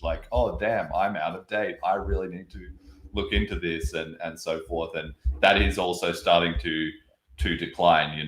This is where 2 years ago, 3 years ago, were being ignored by everyone. Then the BTC guys that we harassed enough slowly started to figure it out. And then now it's sort of spreading into the broader crypto ecosystem. Like, oh, maybe something's going on here. But again, I still have my outdated dinosaur takes, And so, yeah, you're right. To the extent that we can just get in front of them, the new stuff that we're doing, that's going to be key. So speaking of that, we have a slide here about cash cousins. We're seeing not only in the broader crypto ecosystem, the bigger coins, BTC, ETH, Solana, some interest in BCH. We're also seeing it in the other direction. The smaller coins like Nano or Dash that are on the same cash mission have also been paying increasing attention to BCH. You actually spoke at the eCash conference fairly recently, encouraging them to adopt the Cash VM as they were celebrating the release of their Avalanche upgrade. Tell me about that. How was that? What did you make of their progress over there? Yeah, so it was a very fun conference in Barcelona. It was very nice, and I'm thankful that I could be a speaker. So they were welcoming, and it's called the Electronic Cash Conference. So I guess that's both not to the eCash brand, but also to the general that other chains were also welcome. So there were supporters of, for example, privacy chains, of course, Bitcoin Cash. There was a FIRO speaker. So that was, first of all, interesting to see that they're also, at least on that front, welcoming and open-minded enough to allow for or to invite other speakers. And so my talk specifically was indeed about the unlocking the power of Bitcoin script. And so I could talk about some of the upgrades we've been doing on BCH. Also, how I think that on eCash, this has fallen a bit to the wayside because they are focused on Avalanche pre-consensus, and which I think now has activated in November. And so it's mainly focused on fast transactions, fast finality. So definitely interesting topic and interesting research. But the smart contract or DeFi progress has all but halted. So my talk was kind of to explain the benefits of the Bitcoin Cash approach. And also because they're our cash cousins, they can actually learn a lot or even copy and port over and standardize things across this Cash VM. So similar to how the EVM is a standard now across a crypto, and it's kind of one for now. So any blockchain wants a EVM compatibility layer of some sorts to make it easy for builders to port their projects. Well, I think for UTXO, this kind of design is missing. So we could very well try to standardize the Cash VM. And the easiest would be, or like the opportunity here would actually be for eCash too. So they could port over some of our dApps and don't have to do the whole design of the system from scratch, but instead could learn from us and port. And also that would benefit us in the sense that it's increased network effect and that you do kind of want to export your standards, because the wider it's adopted, the more network effect. So once you have the ball rolling, it's kind of it's propagating. Yeah, exactly. Of self. Yeah. So then what did you make of their impressions of BCH? How is Amaury feeling about BCH? Obviously they invited you there, so they were interested and open-minded to hear what you had to say. Do you think that seeing progress in BCH has made them maybe reconsider some of the issues that they were, adamant about in the split? Has that maybe mellowed out over time, or do you think they're happy with their choices and still kind of, negative on what's happening in BCH? Often you can get a bit of a vibe, meeting people in person. What about that? Yeah, so this was actually my first time meeting Amaury Séché, and he, for me, that was like impressive. I also thanked him in my talk because he is kind of the at least co-creator of Bitcoin Cash. So and played a pivotal role when the block size debate culminated into a split. So it was very cool to see Amaury. And it also makes sense that he has the personality to, and of course the technical expertise, but also the personality to be maybe somewhat disagreeable, or at least have enough conviction to create an alternative.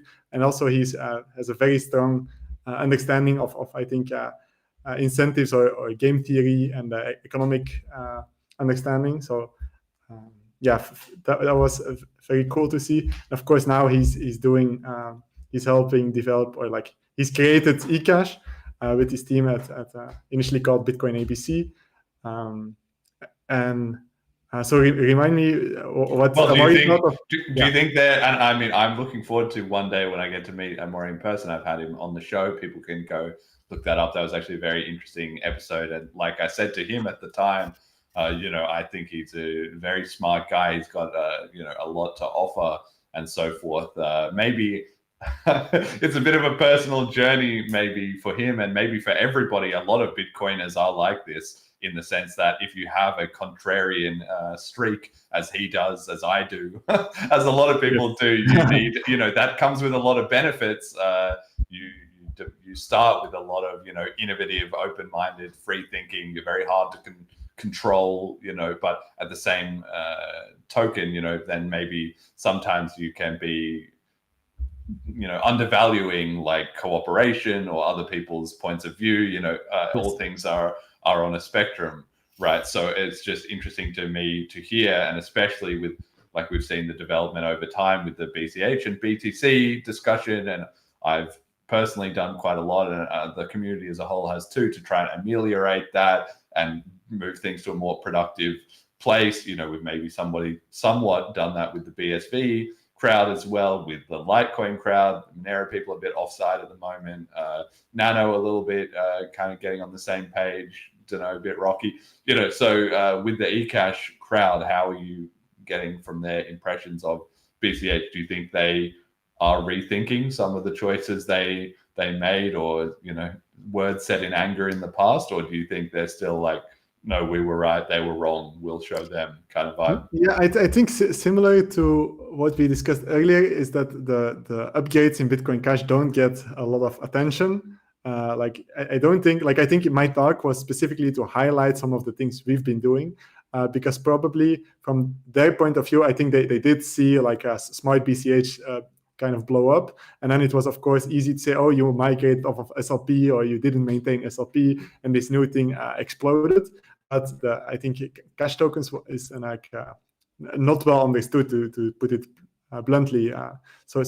My talk was actually an opportunity to kind of put my perspective out there, or at least the information of this is what we've been doing and what's new.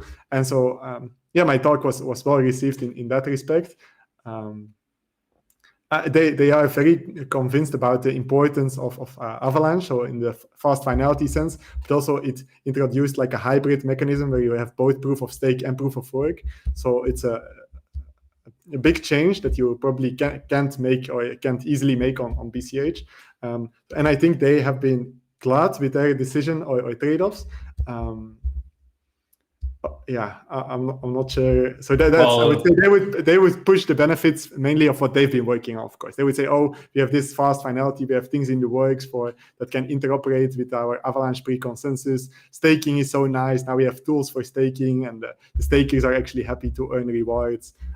So I would say that you can notice that the difference in development, they were mainly glad that they spent their time focusing on. But they do envy the comeback of BCH, what we saw in the rankings. eCash hasn't seen something similar. So I would say they're fighting still an uphill battle, both to get this SLP ecosystem, which they kept expanding and creating different standards to keep that going, but then also fighting on the price rankings, because eCash is significantly smaller than Bitcoin Cash, which is now almost the top 10, as we were talking earlier about. So that would say those two things were mainly the sense I got from the community, like not being too closely following the Bitcoin Cash doings, but then pretty happy with their own Avalanche pre-consensus and staking. And then secondly, a bit jealous about the price action, because their price action has eCash isn't, maybe in the beginning it was unclear whether Amaury would take like the majority chain with him or not. Just before the split, there's always a lot of fog of war. And in hindsight, it's easy to say, oh, it played out this way, but it was very much not self-evident to make this prediction, like when all the confusion happened.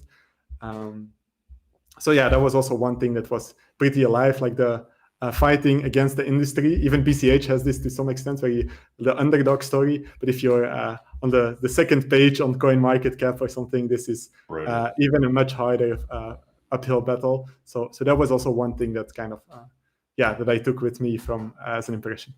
Yeah, well, I hope we see some of those guys. Amori, come to Bliss. I'll see you there, man. if you feel like it, grab yourself a Layla, start playing around with cash tokens. Who knows? Maybe you like it. Who knows? Maybe you hate it. And we've done everything wrong. I don't mind either way. It would just be good to see a little more dialogue there, especially as you say, if they're not able to follow, and which makes sense. You know, everybody's busy with their own ecosystem. Of course, they're busy enough working on all the stuff they're working on. So it's not like they would necessarily be following all the latest in BCH. But I just think it's interesting because it also encapsulates, like we're seeing a little bit in Nano, some of the stuff that they were working on recently, I know was like better wallets. They were also working on a stable coin and a swaps service. Of course, they don't have on-chain scripting, so it wasn't exactly like DeFi. It wasn't like Parity or anything like that. But they were targeting those same user needs. Basically, they could see that this was the direction the industry was going on, and they were working on that. Also in Dash, we've seen a stable coin that they're working on and a DEX. They're going to have a hackathon coming up, which I trolled Joel a little bit and said, like, oh, were you inspired by Blaze? And he said, no, we already had this planned and etc. But I mean, I don't know about that. Like, we'll see. We'll see. Easy to say, oh, we were planning it, but then, you know, we did it in BCH. It's working for BCH, so it would, of course, add more motivation for them to do it. Well, and it's also, as one thing to intersect, it's easy to have like, oh, we want to do a hackathon sometime. Like on BCH, it was also something that was talked about like for years, literally, like probably since 2019 or something. People were saying, oh, when is there a big hackathon, either in person or remote? But it's quite another thing to actually pull up your sleeves and organize one, and because it's a tremendous amount of effort. I would say, worth it, but of course you had to do all the hard work. So I'm glad to see more hackathons also from the Dash ecosystem. So that's just some cool initiatives. So I think probably inspired by Blaze. It's like you say, I mean, well, it's funny because this is exactly how it should operate. It's easy to say, we definitely want to do that, but people really feel it hard once somebody else has something that they don't. You know, like even Bliss, the original Bliss 2024 was inspired by Jonathan watching the eCash meetup that they had and saying, God, why don't we have a meetup? And so now we've created Bliss and everything like that. So the ideas do cross-pollinate in the ecosystem. And that's why it's so fascinating to me to watch, you know, maybe 3-4 years ago, there was much heavier tribalism amongst all of these different coins and communities, a lot of fighting on Twitter and so forth. But of course, as time goes on, people are specializing more and more into their niche, and each community essentially reaps, you know, the harvest that they sowed, right? If they made good decisions, things going well. If they made bad decisions, maybe things are not going so well, or maybe they're discovering the pros and cons of the trade-offs that everybody chose. You know, you make your bet and then you have to lie in it. So I just think it's really, in a way, it's very positive, and I want to give a shout out to the eCash community, Nano community, Dash community, maybe to some respects a little bit less, maybe the BSV community, that I think they're hitting on the right ideas. That's what this slide is really supposed to emphasize. You know, like I'm seeing a lot less of people doing the wrong thing, because if you're doing the wrong thing, it's never going to work. But you can see they've got the right idea: better wallets, stable coins, swap services, hackathons. Like this is all the stuff that BCH has been doing, which has been, you know, working quite well for us, and also outside of us in Ethereum, the BTC guys, you know, they like these ideas. Whether or not they're able to implement them is a different question. But, you know, like people are rapid. There's not a lot of difference across the industry in terms of what you need. It's really more in the specifics of how you implement it. So I think those smaller coins are doing a better job there, which is great. And I'm glad that they're paying attention and making good decisions. But the problem, like you mentioned, is, you know, you just have such low horsepower when you're in a smaller ecosystem, low network effect. low amounts of investment money. Doing promotion is also hard because you're a small coin. You don't have the money to do it. And that is just absolutely crippling. For BCH to rank up, like we've been talking about, we need to be performing above the level of the coins bigger than us. Like that's how it works. We have to be doing not just a little bit, but a lot better than Cardano or Tron or Solana to gain ground against them. Because if they're moving at the same speed as us, they're a bigger network, we're going to lose by default. So we have to be outpacing them. And that's the same situation for these smaller coins against us. And when you are 80, 200, 500, whatever in the coin market cap, like it's just so difficult. So my heart goes out to them in that respect. Yeah, as a general thing in communication, we talked about it earlier, but also it's kind of fair to punch up, but never punch down as of course, a generality, but like it's much fairer for us to, or better, I would say, to critique some things ETH is doing or BTC rather than spend our energy, our limited energy, than critiquing projects which are with much lower resources trying to do the best they can. I think that's probably, So I like indeed that giving our Cash cousins a shout out for the stuff they're building and trying to accomplish, and keeping an eye out on what innovations they come up with. I think we have very much a plan of our own and are achieving our own roadmap, but still it's good to keep an eye out on what new innovations other ecosystems come up with. Yeah, I sort of wonder where they're going to find an edge. Like for me, I can already see. So like obviously the DeFi, UTXO DeFi is working well for us. We're going to have the post-quantum stuff that we've mentioned, mixing in some more of the privacy related stuff as well too, as people get into the scripting there. I can see those are like three things that we can do to, step up above the coins that are bigger than us. For the coins that are smaller than us, if they want to compete with us on all those points, and they're going to need another thing and another thing and another thing to be better. Oh, it's an uphill battle, guys.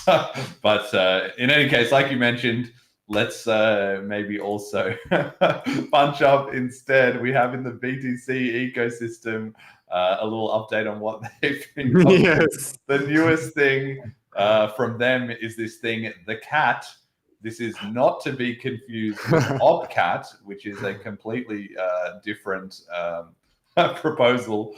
But this new thing, the cat, the filter brigade, Luke Jr., Bitcoin Mechanic, etc., that we've been following the whole time, they've been upset about spam, and they have their BIP 444, now BIP 110, which was about trying to restrict the ways that spam, quote unquote, could be put on chain. And maybe it's working, because if we're having cashinals, maybe they are successfully discouraging people to ditch them and come to BCH instead. But anyway, they've created this second proposal, not them specifically, but this Claire Ostrom fresh anon. We had the Dathanome, now we've got Claire Ostrom with the idea of this cat and mouse game that, the cat is always trying to catch the mouse, who is like one step ahead, which is what the quote unquote spammers have told them for 2 years. Like, look, if you guys put in a proposal to stop us, we'll just change the embedding scheme and we can just do that like overnight, while you guys have to do all this work to stop us. So you're never going to catch us, basically. And so now they've decided, okay, their proposal to stop this is called the cat, which is to use the ordinals indexer to find all the ordinals, because of course the ordinal software know where it all is, and then make all of those coins, all those UTXOs, unspendable.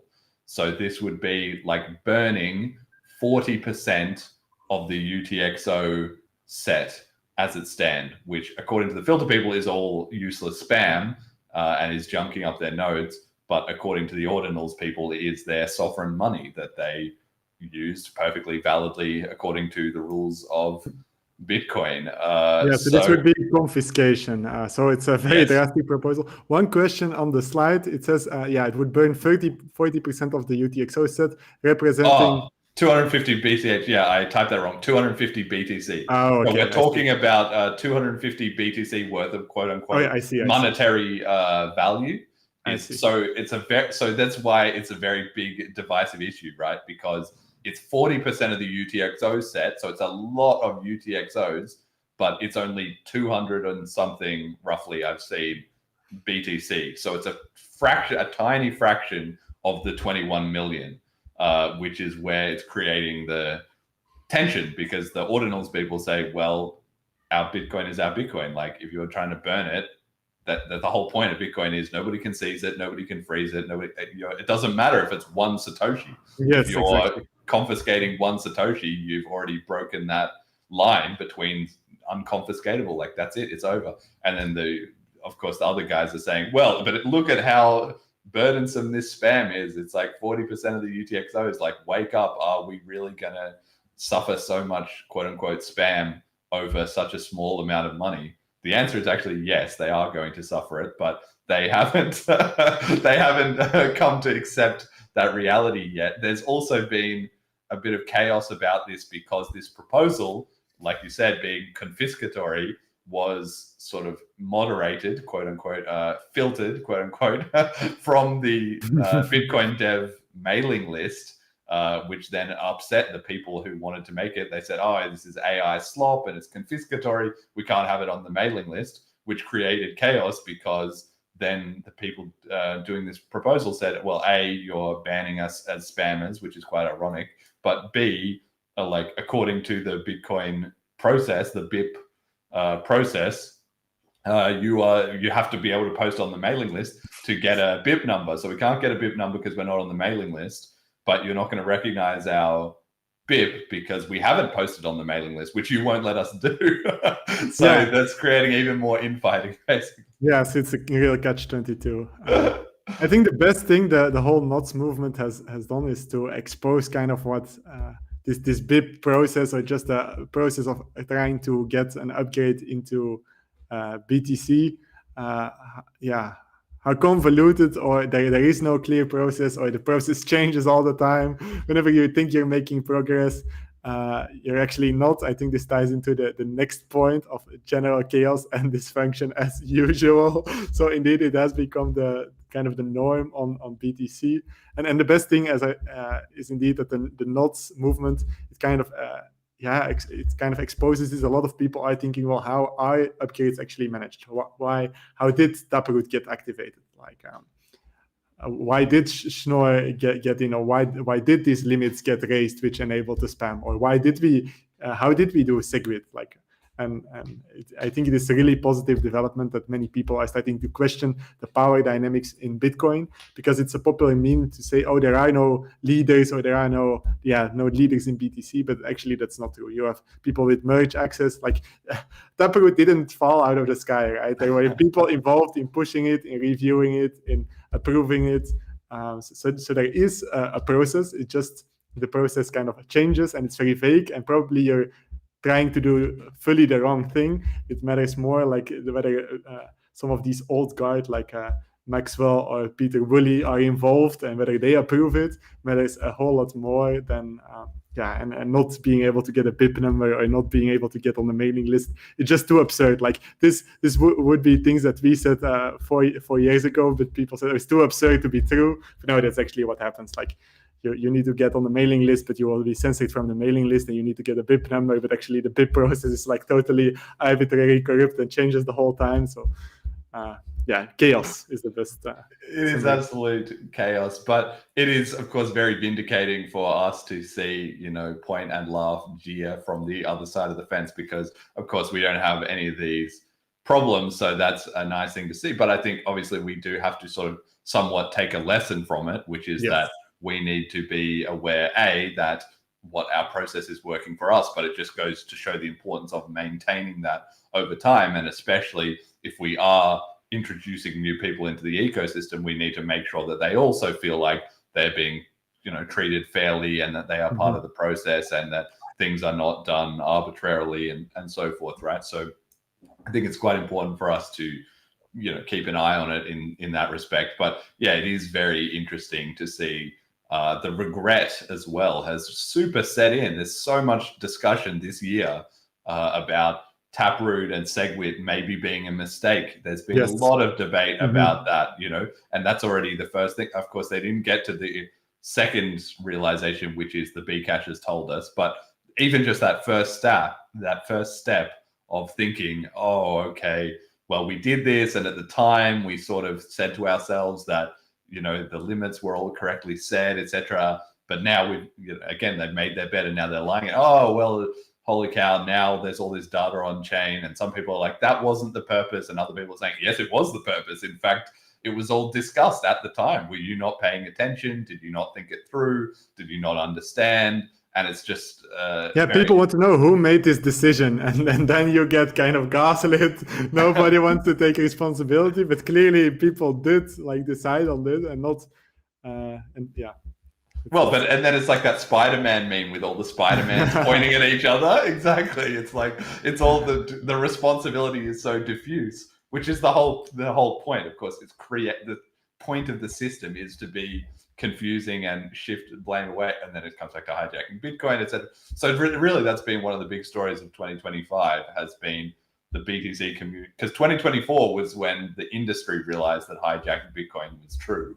And then 2025 has been the BTC guys themselves, at least some of them still think it's a conspiracy theory because they think Core's doing everything right. Anyway, there's no saving some people. But regardless, we also had, wait. You're going to jump in there. Yeah. There's a meme that I saw earlier this week that this reminds me of so much. It's like a little kid who goes to his dad and he's like, I've got a magic trick to show you. And he's like, I'm going to throw this bowl in the air, and when it lands, it's not going to break. And the dad's like, if this breaks, I swear to God, like blah, blah, blah. So the kid throws it up, the bowl shatters, and the kid's like then immediately starts gaslighting his dad. The magic trick was you were supposed to catch it. Why would you let your 7-year-old throw a bowl on the floor and break it? And I'm waiting for the BTC guys that made this mess to go, well, the people with the merge responsibility shouldn't have let this through. Like, who ought to do it? Well, they already have that in the sense that there's been so much hatred and memes and everything has been pouring onto Gloria Zhao, who is sort of at the center of the whole thing. Yeah, she's the scapegoat, but she wasn't involved back then. So that's right. She wasn't even really involved. It wasn't her fault, but she's now the scapegoat. You're exactly right. Now she's getting blamed and harassed, and they have these clips of her, which are like several years old, talking about like, oh, well, Ethereum, like I learned about that, and I learned, this shitcoiner, she's bringing all this nonsense. She mentioned Ethereum. Yeah, exactly. Like, and now it's captured and hijacked, and who is this girl who doesn't know anything about what's going on? And it's like, bro, you are on Twitter complaining about this because your identity feels threatened because BTC is not the immutable digital gold you ever talked about, and you want to talk shit about her, who is like a competent node, like. Aside from her motivations, the fact is she has like hundreds of like pull requests into the main BIP repo. She's been like working on it full time. Like she can explain all this stuff at a depth. Like you have proof no of concept work. of. Yeah, exactly. She just has the proof of work. So while I'm not, a fan of her choices in regards to, messing up the mempool and like the decisions that she's making, not all work is good work. That's right. I don't agree that it's good work, but regardless, she is doing a lot of work, so it makes sense and that's why she has reputation, and that's why she's in the position to be, merging. And then she gets a lot of shit when it's not just her; it's just that she's the one who's in control of the mempool code, which is the controversial thing. And then also the other ones are less easy to mock, maybe because, they're men or they're older or they've been around longer or, they haven't been on as many podcasts that you can easily like clip out something of, right? So it's just such a disaster happening over there. And finally, we've got to mention this as well. 6 months ago, we said on the show when the CTV brigade put out their letter demanding, well, it wasn't demanding, it was like whatever, what did they say? It was begging almost. It was please consider by this date, can you please look at our proposal and at least give feedback or merge? Didn't happen. Date was ignored. Exactly. And that's exactly what we said at the time. We said, Why would you write like a demand letter to your own hijackers? Like that's never going to work. Of course, it didn't work. 6 months has passed once again, because I feel like part of the reason that they wrote the letter maybe was because we had been telling them, guys, Yes, you've got to have a line. You need to Yes. have a deadline. Otherwise, you can be gassed. It's that thing with the bowl. Like you can be, if the kid just grabs another bowl and says, Dad, I'm going to do a magic trick a second time. Like it's like fell for it again. If the dad doesn't see this pattern repeating, like how many times have they said, oh, please look at it, please review it, please let's figure out the next step in the process. And it's just like, you're just going in circles. It's like a toddler walking around a room and running into the same wall over and over and over, you know, not able to understand like why. I think also they first need to fully internalize what happened with Segwit and Taproot before. Like I do also get that they don't want to rush another upgrade if they think the last two were a mistake. Yes. But then also, if you think the last two were a mistake, then BTC hasn't had useful protocol additions in 10 years, right? Because going back to before Segwit. So I think that's pretty mind-blowing to think about. And even when we discuss like new upgrades for Bitcoin Cash, it doesn't need to add like a tiny benefit, right? You need to say, oh, not only is it a cost-benefit calculation where it needs to be bigger than the cost, at least. It needs not just there is a benefit, but there's a bigger benefit than the cost. But then also this will be permanent protocol debt, like code and complexity. So you want to be sure that this kind of forever, the bar is that we don't regret this in 2 years or 5 years or 10 years. Like that is the mindset with which you have to evaluate these proposals.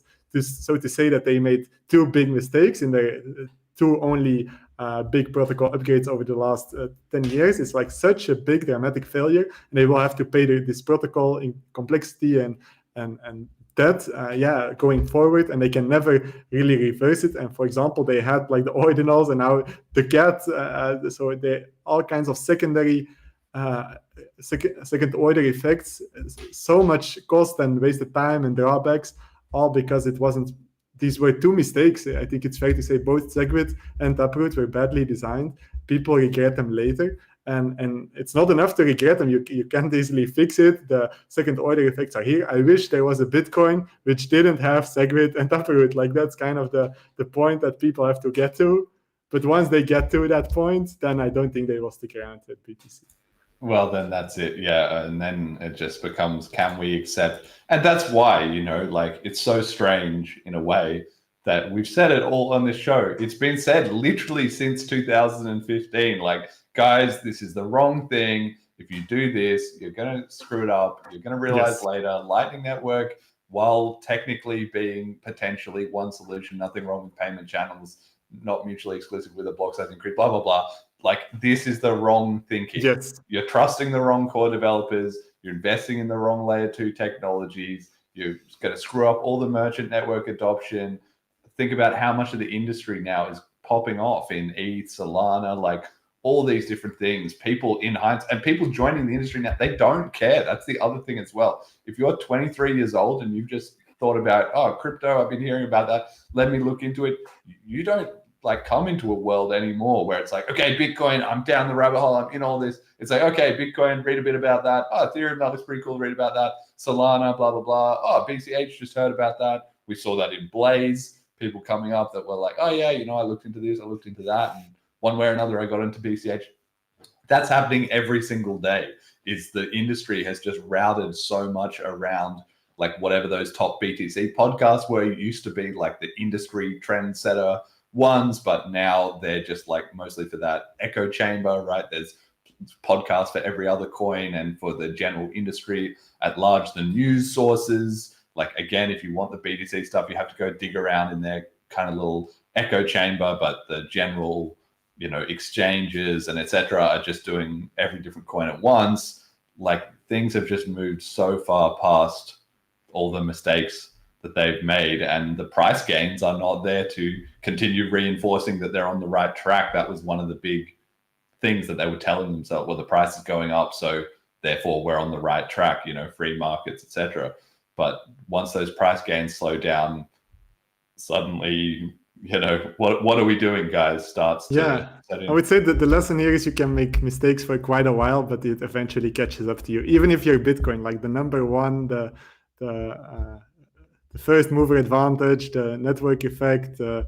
But yeah, you can only keep on piling on mistakes for so long, and then you have like all this kind of the nodes drama, the BIP 444, BIP 110, and the cuts now, like confiscatory stuff, and then they have the quantum stuff to worry about, but they won't even get anywhere close to a solution. So I kind of feel for them, because they have dug themselves a deep hole, and I don't see how they will get out of it.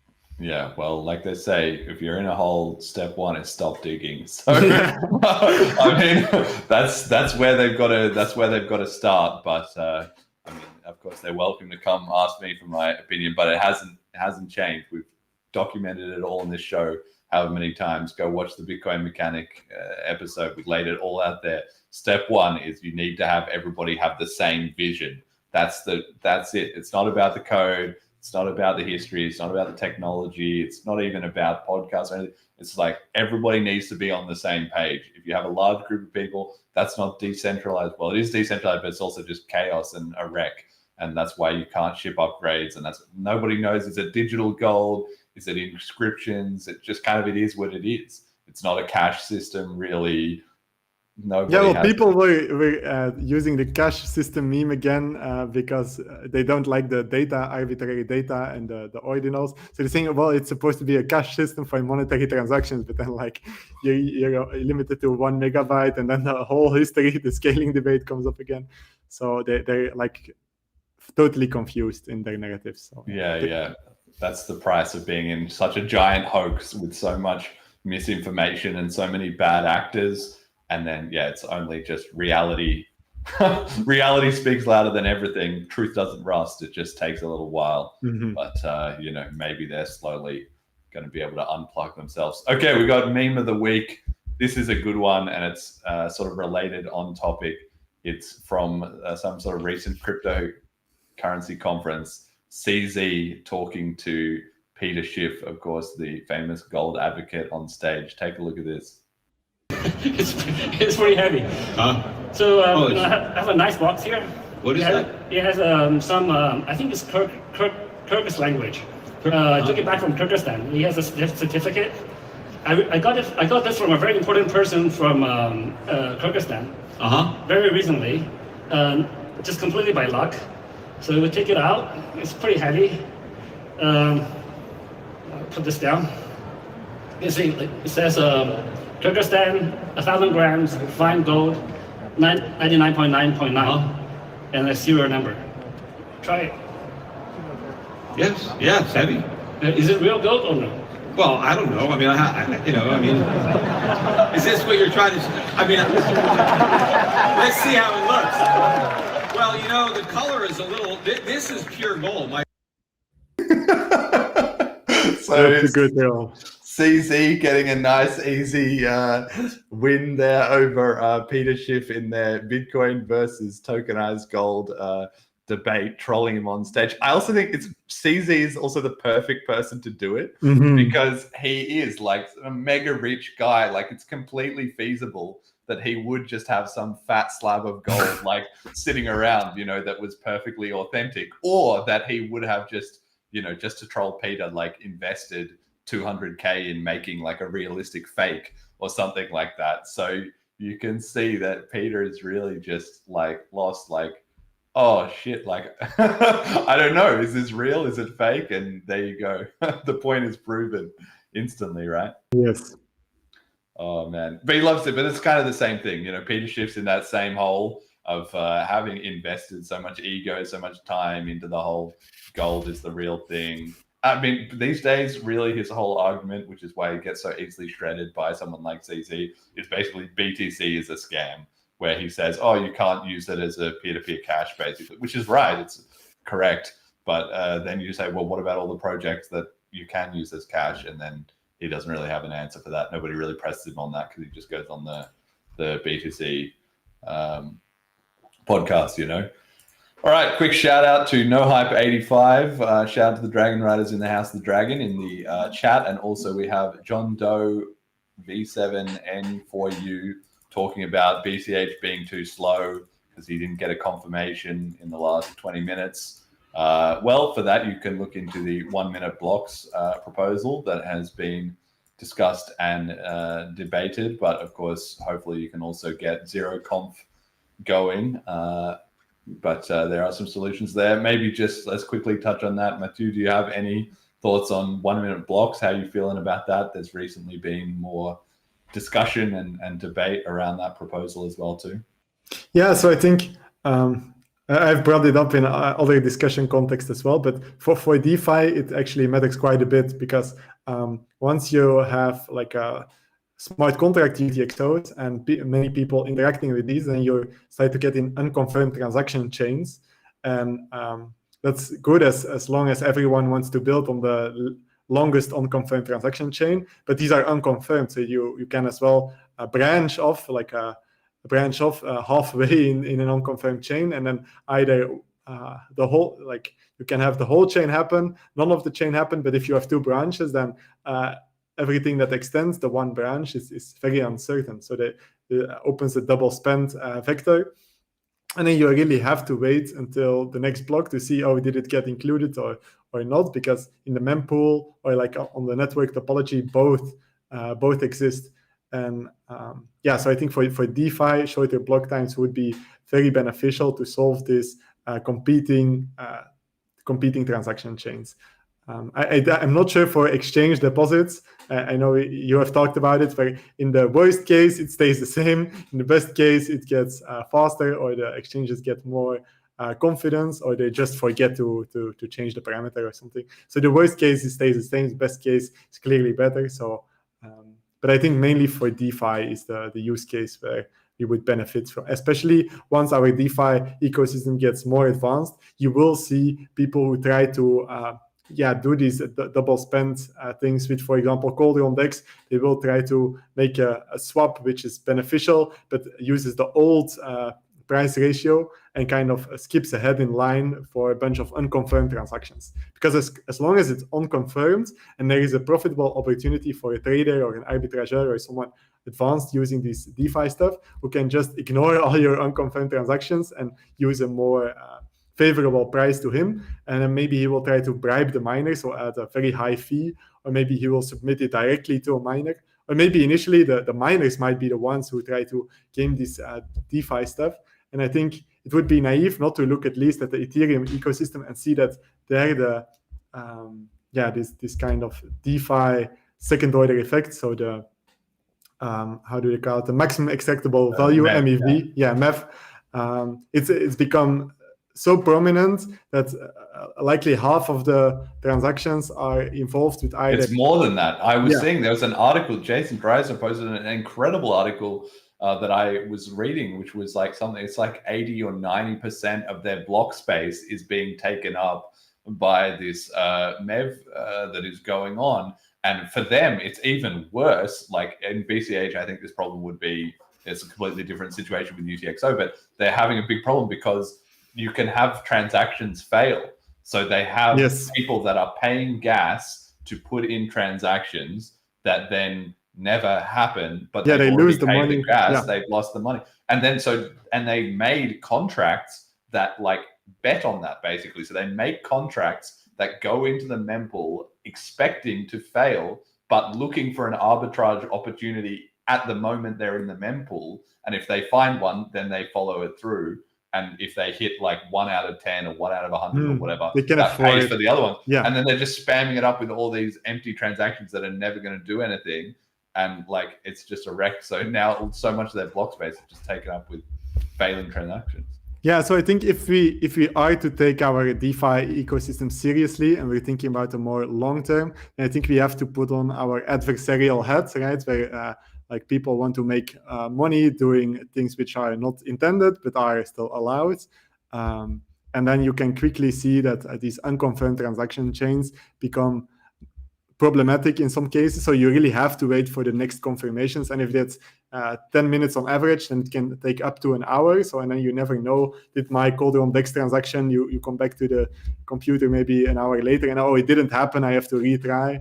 Or, oh, it did end up happening. So that I think that would really deteriorate the user experience. So I think from an MEV DeFi ecosystem perspective, that faster blocks would help a lot. And I think 1 minute is kind of expected by the industry at this point, or maybe 2 minutes. I don't have a strong opinion, but I think at least lowering it to one of those two would make a lot of sense to me. Yeah. Okay. So you're pretty strongly positive. It's just interesting to see people, discussing it and so forth. Like, it's been in the discussion for a long time now. Actually, again, it comes back to that question of time passing. It's easy to lose track of it. But I don't know, when we start discussing 1 minute blocks on the show? It would have been at least in 2024, right? I think we even maybe mentioned it at Bliss 2024. So it might have been that was still very, early stuff maybe, but there's been a full 18 months of people discussing and chewing over these ideas. And I think it is rising in popularity. I think people are kind of like, because then if we, obviously I'm in support of it, and I understand that some people are not. So I never really want to be on this show, pushing it too heavily, whatever. But the idea is at the moment, there's no chips except for that one, as far as I know, which could potentially lock in at the end of 2026, right? So unless somebody comes up with something new, which then everybody will start discussing, then 2026 in November, that would be the chance to lock in 1 minute blocks, which then would go live in May 2027. But if it wasn't ready, people weren't confident in it, there was a problem found, who knows what happens. If nothing locks in the end of November 2026, which is fine, actually, it might be or something else. It might be good to have a year where we did not have an upgrade, just to show that the community is not just going to do upgrades to do upgrades. Like, they have to actually make sense and be vetted and have everyone on the page. But the problem is, if we did have that, which would be beneficial in one way, the downside would be that then there would be no lock-in until 2028. Yes, only one opportunity a year with our current schedule. That's right. And so then if you miss 1 year, like if we missed the 2026 lock-in, then there would be no live upgrade happening until May 2028, which is 2.5 years ago. And how different will the crypto industry be by that point? How different? Difficult to, The world is moving fast. One thought on this, that the thing I would like to see a little more discussion on is, because we mentioned avalanche and pre-consensus. I think this might be the only class of ideas if you consider some pre-consensus scheme in the future, because maybe we only started seriously considering such a scheme in 5 years, but we have to take into account the longer future as well. Is if we want to do a pre-consensus scheme, would we still want faster blocks, or would it be fine? Would it kind of be neutral, or would it actually be a drawback? So I'm not actually sure about the answer, but I think if we want to think on the long term, we also have to think, what if it turns out that some pre-consensus ID does turn out to be nice? Would it interoperate well, and would it benefit, or would it be at odds, or would it just be neutral, that it's independent? So that's one area where I would like to see a little more discussion. But overall, I'm hopeful that we will actually see a shorter block duration. My instinct is that faster blocks would be neutral or beneficial to any kind of pre-consensus type of things. That's just my instinct. I have a hard time seeing how it would be a negative, except for minor centralization. I have a hard time seeing how faster blocks is negative to anything, really. Except for minor centralization, because really you can think of all transactions in cryptocurrency as just being a stream, and then blocks are just the divisions. But it's just a stream. It's a stream of information, like a river. So I mean, Solana have done their 400 millisecond blocks, and obviously I think that's ridiculous. But the concept is, if hardware was 100 times better, and you could get 400 millisecond confirmation without, speed of light, blah, blah, blah. If that wasn't a problem, then that actually would be better if you could have, because you just want to have the most up-to-date information agreed by the most amount of people as fast as possible, as regularly as possible. That's basically what a blockchain is optimizing for. So to me, that's why 1 minute blocks make a lot of sense. Increasing the check-ins, same way that you could have a beacon if you're on a mountain, and you could have it send a ping once every day for your 3-day camping trip. But if you're going to be rescued, it would be a lot better if it was once every 10 minutes or once every Yes. 1 minute. You know, like in a stream of information, the more data points, the better. So given that there's not a substantial cost, except on the potentially the mining decentralization and the headers, then you have to store headers, which is more of a burden for SPV.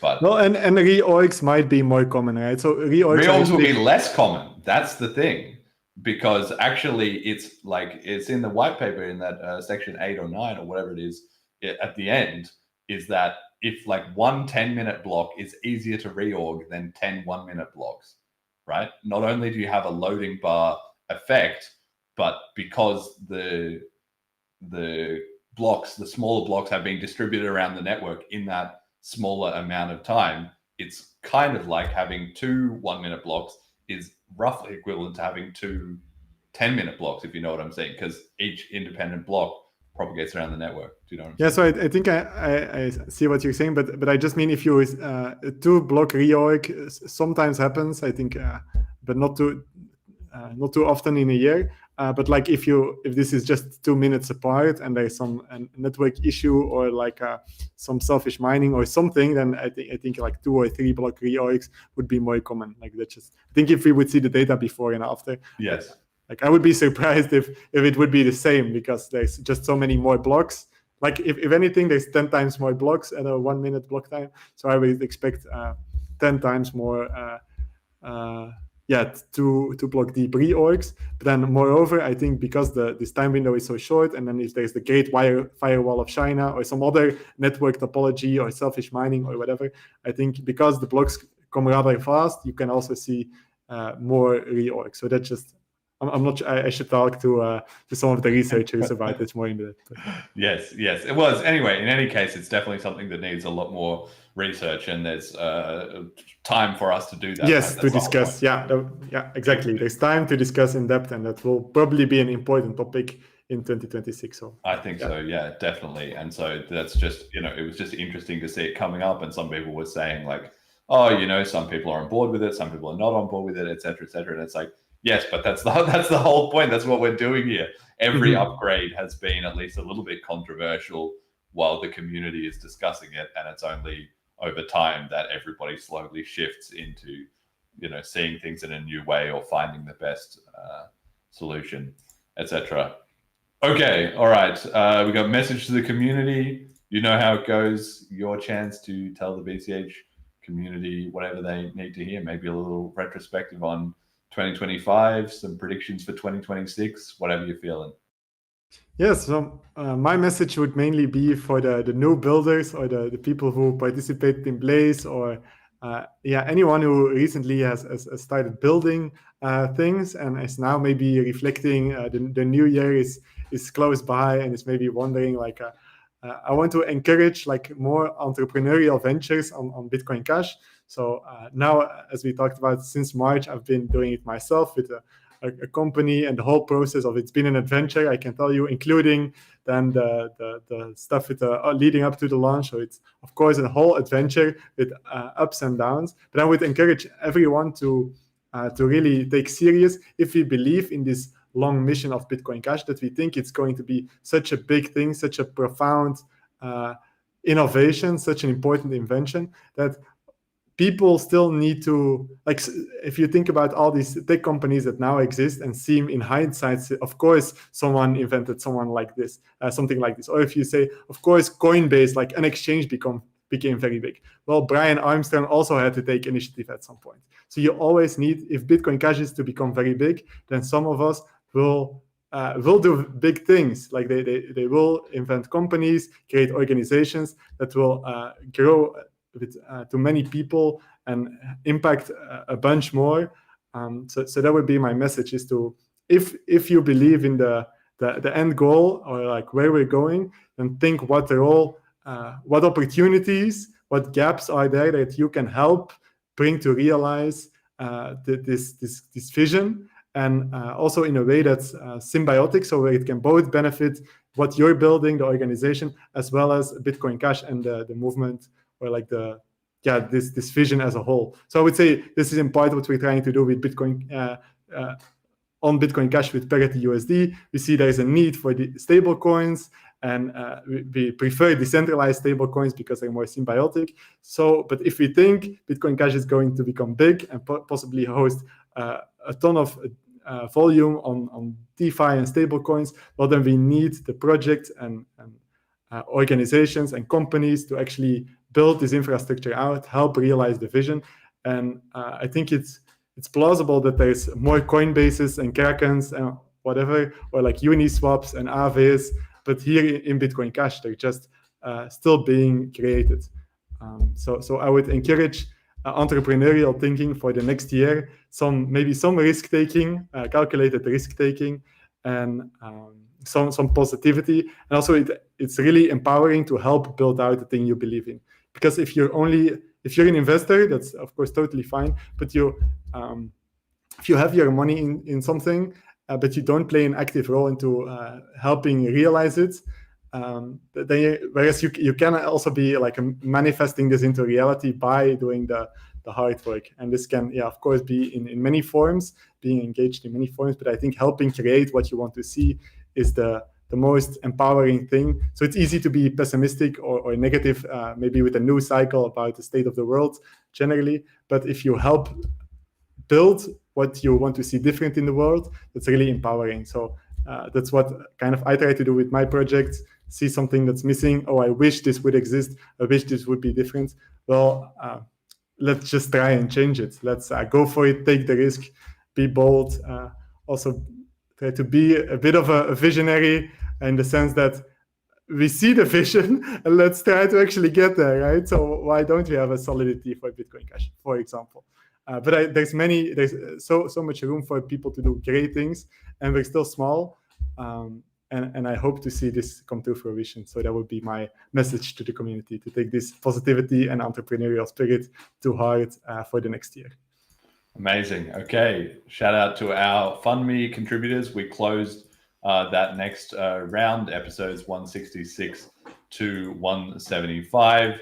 Majumali, this is a marathon. Molecular, the show we love. Cash Dragon, Bastion.com, fair and decentralized Twitter, at CashStamps, BCH for the win. DGN and FurQ, sick rap anthem, #1 token coming at ya. P2P Cash, smash the state, greater than 40% APY, https://nwb.cash.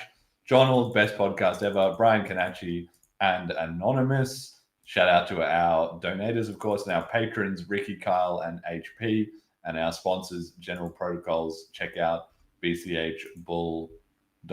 You can find out more about the show at bitcoincashpodcast.com. Listen to episode 85 if you're new to all this, wondering what it's all about, and try out Selene Wallet at selene.cash or app.selene.cash, and you can literally just try it directly in your browser. Okay, final shout outs. Mathieu, where do people need to go to find this Parity blog and so forth? Yeah, so they can go to ParityUSD.com. You can also find me on X. And for shout outs, I want to shout out the team organizing BCH Blaze. So thank you, Jeremy, and it was Jonathan and Jerry. Yeah. Yes, as well as Jonathan and Jerry, and everyone else who might be tangentially involved or participated. Like, I want to do a shout out to the concept as a whole, because I loved seeing it come to reality. This was an idea for so long, and then people made it happen. So thank you to the team for BCH Blaze. Yes, excellent. Jet, do you have any shout outs? I'll double up on the shout out to the Blaze participants. Like, it was nice to, like, I haven't done any BCH related programming in forever, and seeing the excitement, I was like, okay, I'll mess around on Cash Playground a little bit. And then, yeah, like seeing everyone being so active in that, being it, like, just being like, oh, it's just an unlocking script, essentially. Like that, like, so much clicked for me in that moment. I was like, oh my God, all right. So yeah, it's nice to, like, I've been so burnt out, like, programming for my day job. It's nice to feel inspired to work on something again. So shout out to everyone that participated. All right, and my shout out goes to Dragon Riders in the House of the Dragon. We had Caesar in the chatting away there. If anybody doesn't know, Caesar gets crypto. Look him up on YouTube. He's probably the biggest Bitcoin Cash content creator, actually. He's got 50,000 YouTube subs. He does a lot of technical analysis. He does all various different coins, but he really likes BCH, and he's also incredibly entertaining.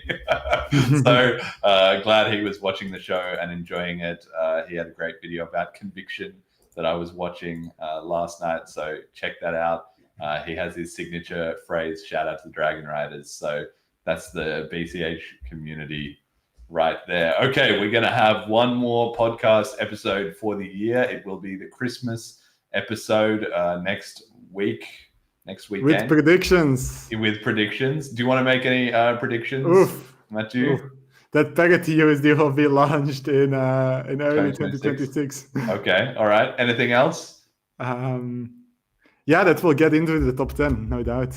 Okay, all right, good ones. But we'll check in. It will be next week with Ryan returning as he does every year, and Callisti as well.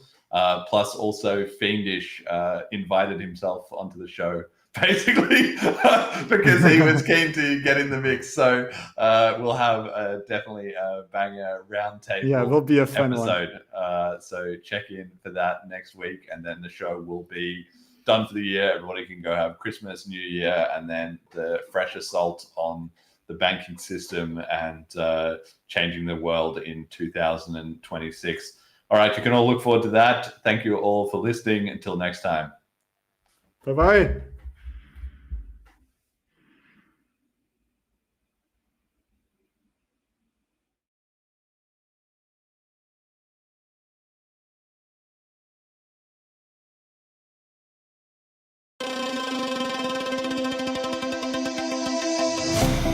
Let's dance in style, let's dance for a while. Heaven can't wait, we're only watching the skies. Hoping for the best, but expecting the worst. Are you gonna drop the bomb or not? Let us die young or let us live forever. We don't have the power, but we never say never. Sitting in a sandpit, life is a short trip, but music's for the sad man.